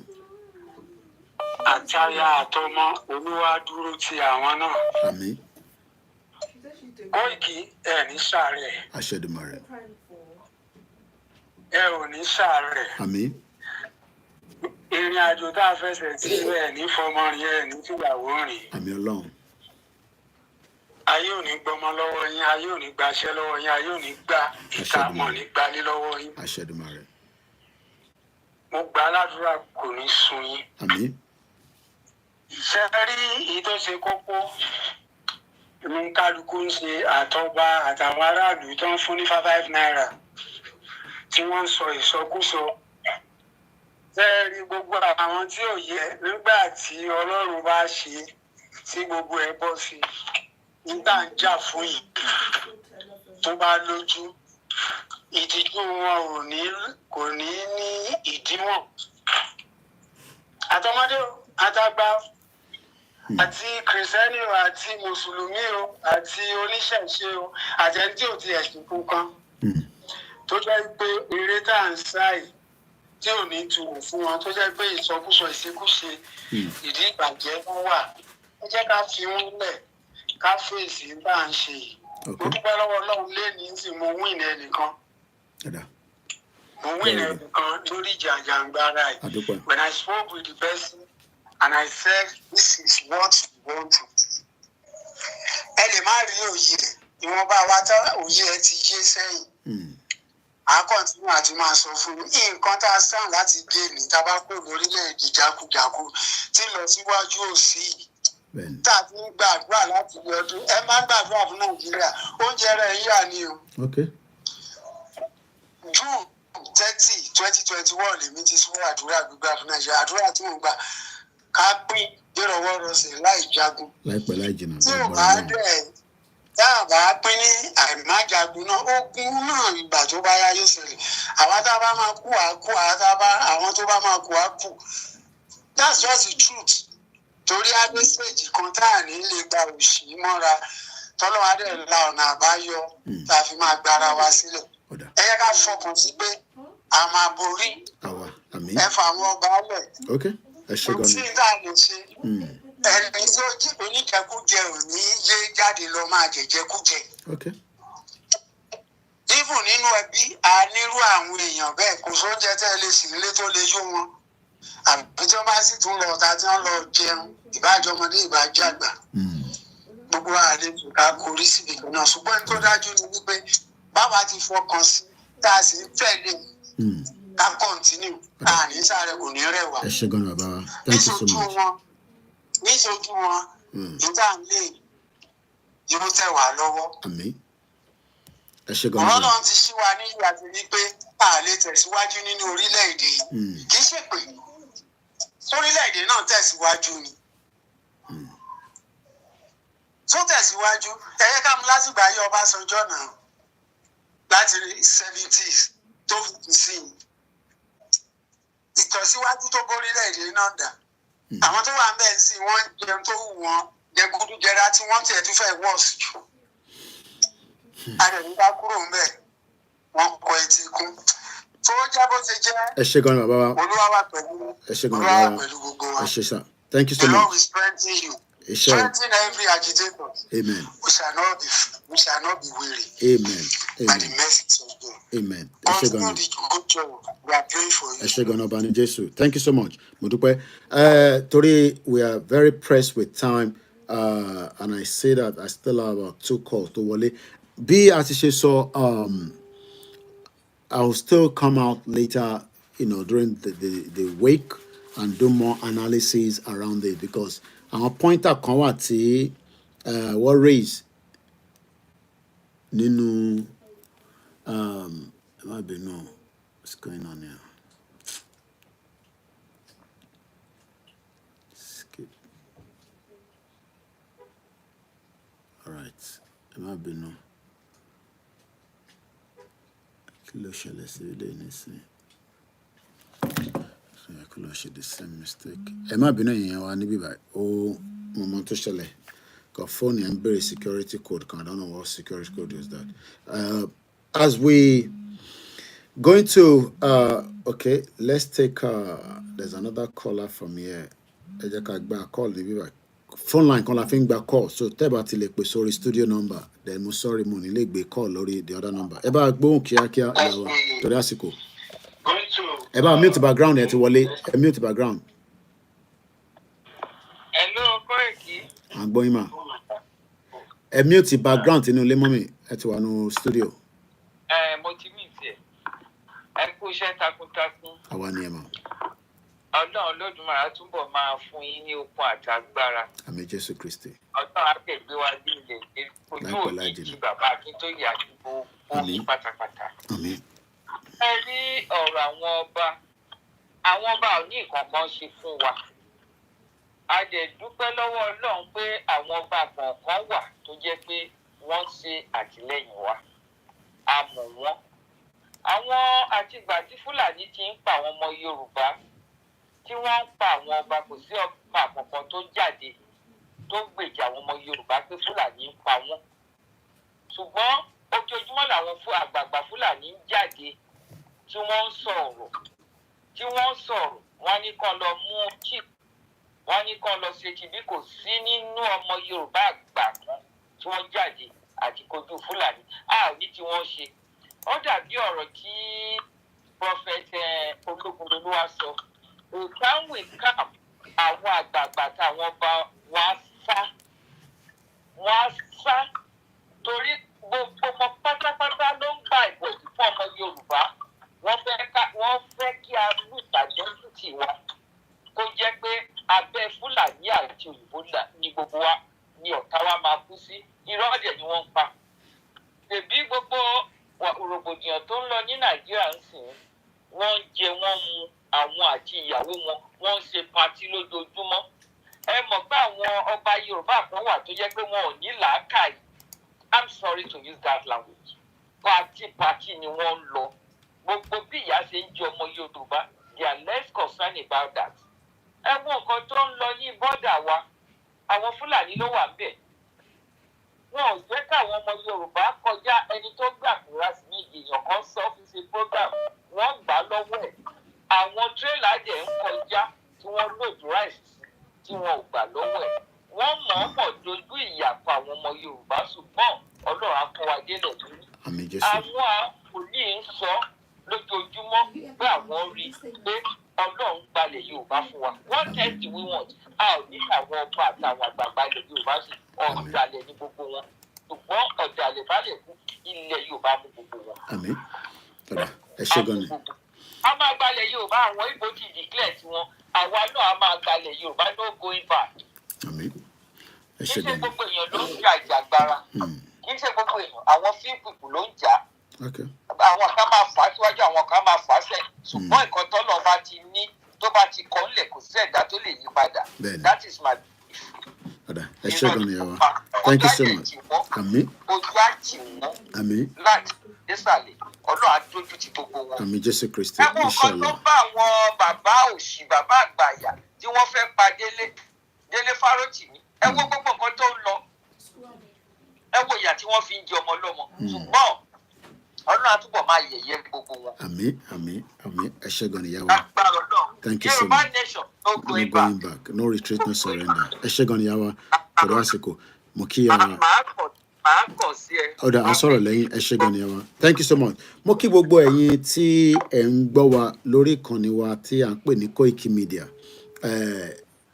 bí ṣe sọ this is just the mo kí ìyàwó Sanfast TV Alhaja Queen Ara ẹ káàbọ̀ sórí ìkànnì náà mo kí àwọn world media ẹ bá gbóhùn sókè alàgbà wa tó ń pè torí àsìkò wa ní time púpọ̀ mọ́. ẹ káàbọ̀ sórí ìkànnì. àṣẹ ìdìmọ̀ rẹ̀. àmín. yára nípa ọ̀rọ̀ àwọn ọba wa mo ti ní pọ̀lì sọ fún mi wípé ìpín ìpínyà nínú fúrógíráàmù wa bóyá táwa ti ní ìdánwò ẹ̀ báyìí kẹ̀kẹ́ ta ìdánwò torí ọ̀rọ̀ ń dàbí ọ̀rọ̀ ẹni tó fẹ́ ìrìn àjò rẹ̀ kì í ṣe gbogbo ìrìn àjò pẹ̀lú àwọn kan àti báyìí ìrìn àjò pẹ̀lú wọn máa fún gbogbo báyẹn ní ọ̀ báwọn bàbá yìí sọ dípò ń sọ nípa gẹ́gẹ́ bí ọmọ Yorùbá ni wọn àwọn bàbá yìí wọn ní ìmọ̀ kọ́tọ́ bẹ́ẹ̀ fún wa ìmọ̀ ọ̀tá máa ń dìpẹ́ lórí wọn ìmọ̀ ọ̀tá ní ìdìbò tá a lọ àìgbàgbọ́ pé ọba nígbà ìwé sáyẹ́sì ni aráàlú olómìnir àwọn aráàlú la máa decide wọ́n ti decide ká mọ̀ kí yẹ kí ọba àgbẹ̀ tí wọ́n bá yẹn kò tó kọ̀ tó tó tèmi fún àwọn kọ̀ọ̀kan tá a bá ti gbàgbọ́ nínú wọn ọ̀tá àwọn kí kíláàsì sọ́rí tòsí wọn ní kọ̀ọ̀kan tó fẹ́ ṣe fún wa. mo tó wá tó bèbí jù ní pé wọ́n tó wá kà wá fún tó bá ti wá jẹ́ pé wọn ní kọ̀ọ̀kan tó fẹ́ ṣe wọ́n tó wá fi ìbò bá dà wọ́n tó kà wá fún wọn àmọ́ tó ṣe kọ̀ wá lójú pé kí la fẹ́ ṣe àmọ́ tèmi ní pé ká má wọ́n sì lè fún àwọn wọ́n tó lè fọ́ mi. ẹ ṣé gan ni mo kí gbogbo ẹ̀yin ọ̀jọ̀gbọ́n ẹ ṣé gan tí ẹ̀ ń bá wa dá sí mo kí ẹ brother mi iSin TV this particular topic bí ṣe sọ láti beginning we are not here to attack the king but we are concerned and worried pẹ̀lú àwọn statement tí ó jáde látọ̀dọ̀ kábíyèsí ní Katsina pẹ̀lú Buhari. I'm just going to quickly do another quick summary lórí ìpàdé tí kábíyèsí àti Muhammadu Buhari tọ́jọ́ ṣe ní Katsina. Kábíyèsí jẹ́ kó yé wa pé lílọ táwọn lọ bá Buhari òun ni láti kọ́kọ́ lọ kí pé láti ọdún kan tó ti kúrò lórí oyè kò lọ London mọ́ láti lọ gbàtọ́jú ara ẹ̀ le koko bí ọ̀tá kódà wọ́n ní ó ti wà bí ọmọ ọdún 30 years old. Wọ́n jẹ́ kó yé wa nínú ìpàdé náà kábíyèsí jẹ́ kó yé wa pé nínú ìpàdé tí àwọn lọ ṣe pẹ̀lú Buhari yìí o pé Buhari fún rẹ̀ okay breaking news láti iléeṣẹ́ wa Koikimedia Niger kò ń ṣe Niger o Niger àwọn tó wà ní bọ́dà wa wọ́n ti lé BBC kúrò ní ọ̀dọ̀ wọn ti suspend BBC for 3 months I'm happy wọ́n ti suspend ó tẹ̀ kọ́ lé wọn pátápátá ni suspension yẹn ò dáa rárá because BBC is a biased broadcasting corporation tó bá ń gbọ́ lójoojúmọ́ a máa da mind ẹ̀rú kò ní fún ẹ ní mind tó wà at peace. So in tí kábíyèsí lọ bá Buhari fún ni pé gbogbo ìgbà tó wà lórí oyè àwọn iṣẹ́ takuntakun tó ṣe fún Nàìjíríà làwọn ṣe wá kí kódà wọ́n náà wọ́n tún lọ bá pé láti lè jọ wo àwọn ọ̀nà tí a lè gbé ìlọsíwájú nínú Nàìjíríà láti lè tẹ̀síwájú fún ìdàgbàsókè ilẹ̀ Yorùbá àti ilẹ̀ Ìgbò àti ilẹ̀ Haúsá àti gbogbo ibi tí Nàìjíríà wà.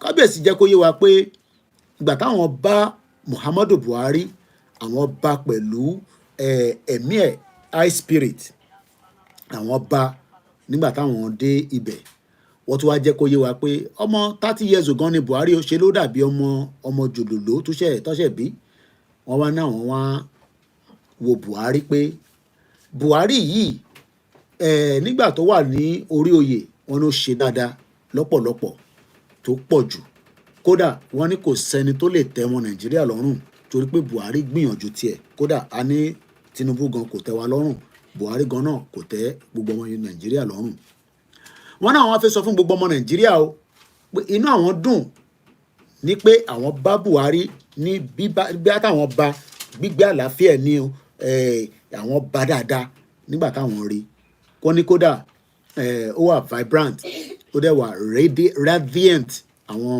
tó jẹ́ àwọn ìyá wa tíyàn bá fi jáde àwọn obìnrin wa ní àwọn ẹ̀wà kan tó máa ń fi sára tíyàn máa wò wọ́n báyìí inú yàn máa dùn wọ́n ní good spirit làwọn bá Buhari wọ́n ní kódà ó wà younger ní ọmọ ọdún wọ́n ní Ọlọ́run fi àlàáfíà ó fi ṣe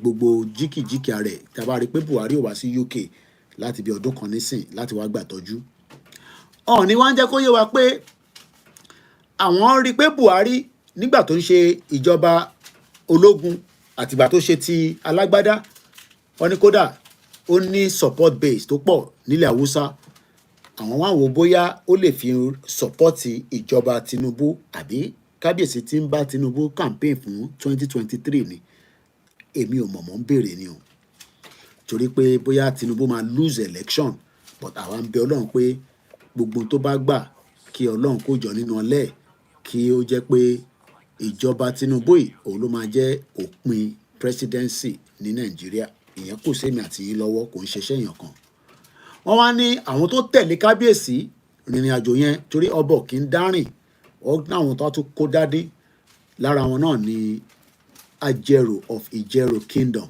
ọba Joseph Adéwọlé the ọ̀rẹ́ of Ọ̀tún Èkìtì ọba Adékúnlé Adéọ̀yọ́ Adéagbo the Alára of Ìlara Ẹ̀pẹ́ Lagos State ọba Olúfọlárìn Olúkáyọ̀dé Ògúnsanwó wọ́n wá ní Buhari táwọn lọ báyìí ṣe ni Buhari náà sọ pé inú òun dùn láti gba kábíyèsí àtàwọn ẹntọ́rájẹ ọba tó tẹ̀lé kábíyèsí wá kódà Buhari gan jẹ́ kó yé wa pé gbogbo wa tóun bá ń rí Ọọ̀ni of Ifẹ̀ ṣe ni náà òun máa ń dùn kábíyèsí ní ìdí táwọn ṣe lọ́ba náà ni pé kò ń ṣe casual gbogbo èèyàn bá gbọ́ tí mò ń sọ yìí pé àwọn lọ on diplomatic ọ̀rọ̀ diplomatic yẹn kò ń ṣalẹ̀ ní máa ṣàlàyé ẹ̀ kí ló ń pè ní diplomatic torí pé diplomatic ṣe pàtàkì tíyàn bá ń lò ó pé kò ń ṣe casual àwọn òde kan wà wọ́n ní má wọṣọ casual wá wọṣọ bí ìgbà tó ń lọ bá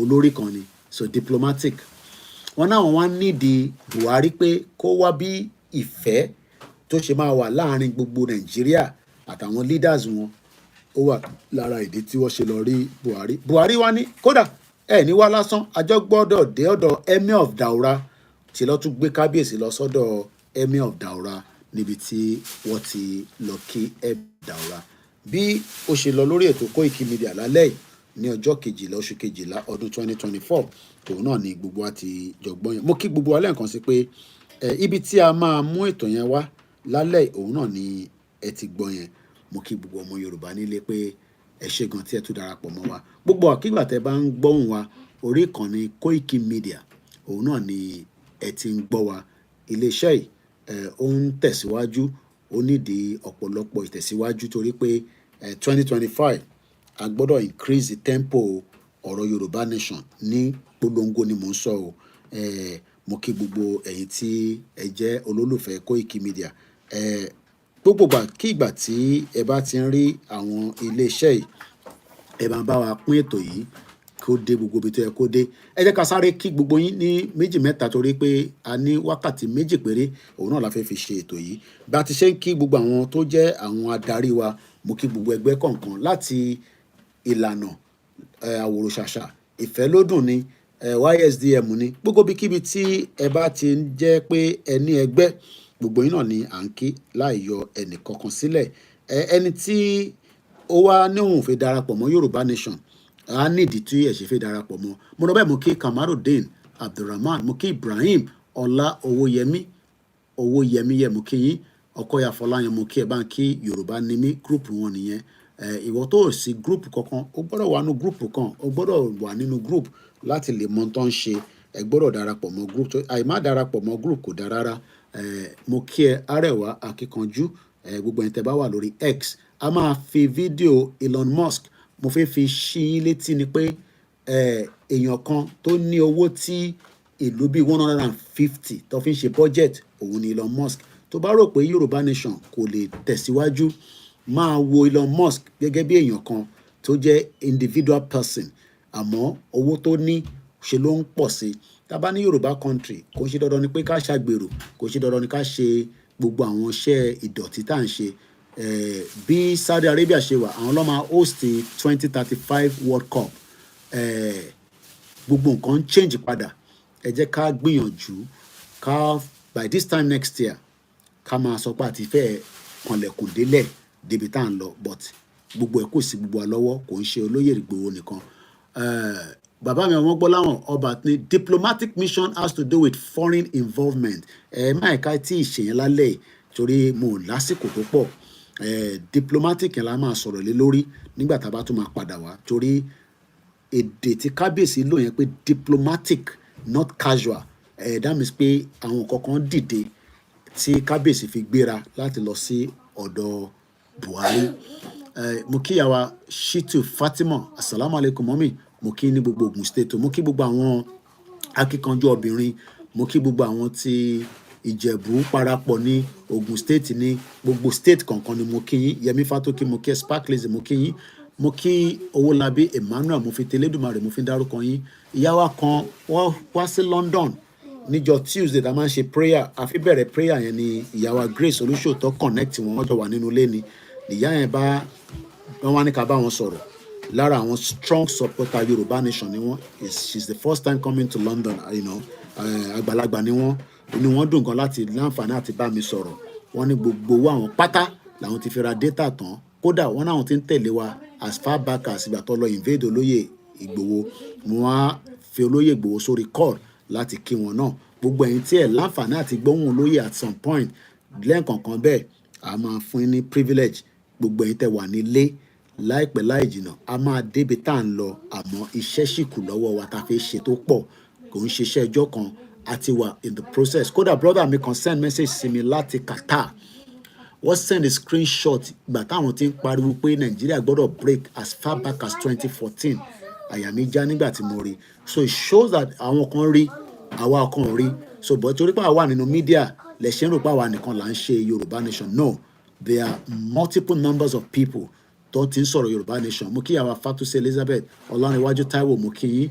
Mo kí Mr. Ayinde Usman, mo kí Yusuf Olúwafẹ́mi, mo kí gbogbo ẹ̀yin tí ẹ̀ ń darapọ̀. Àtẹni tá dárúkọ ni o, àtẹni tá dárúkọ ni, gbogbo yín náà ni mò ń kí láì yọ ẹnì kankan sílẹ̀.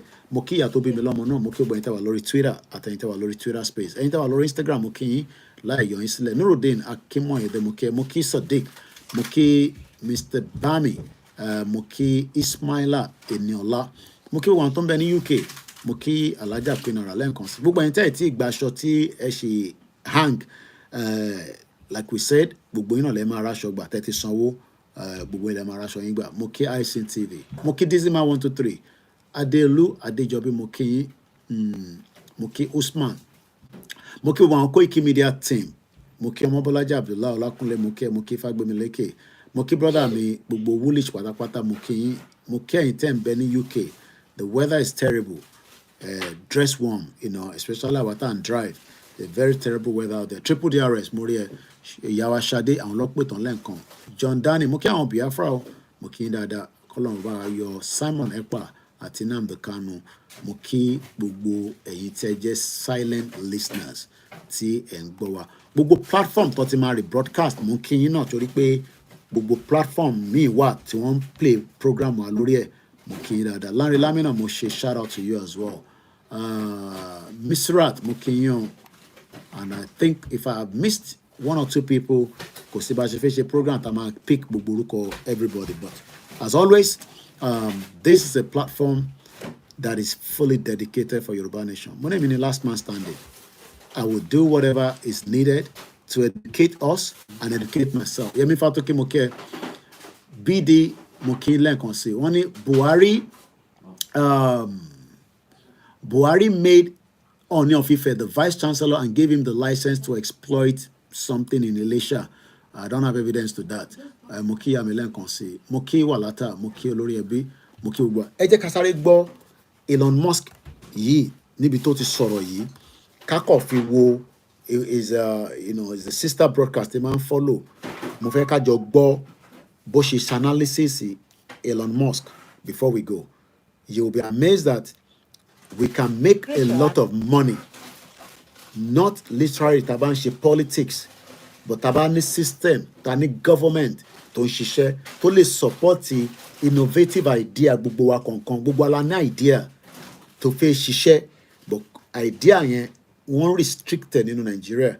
About Elon Musk, his net worth has reached $400 billion. 400 billion, that's more than the GDP of 150 countries.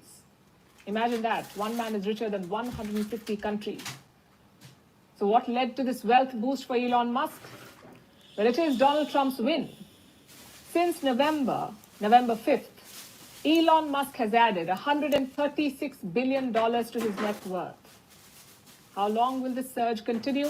And will Musk become the world's first trillionaire before 2027? Our next report tells you. $400 billion. It's more than the GDP of about 150 nations. With that much money, you can build 3 international space stations, or construct 40 megacities, or host the Olympic Games 80 times, or make 40 Marvel movies, or even buy every Rolex ever produced.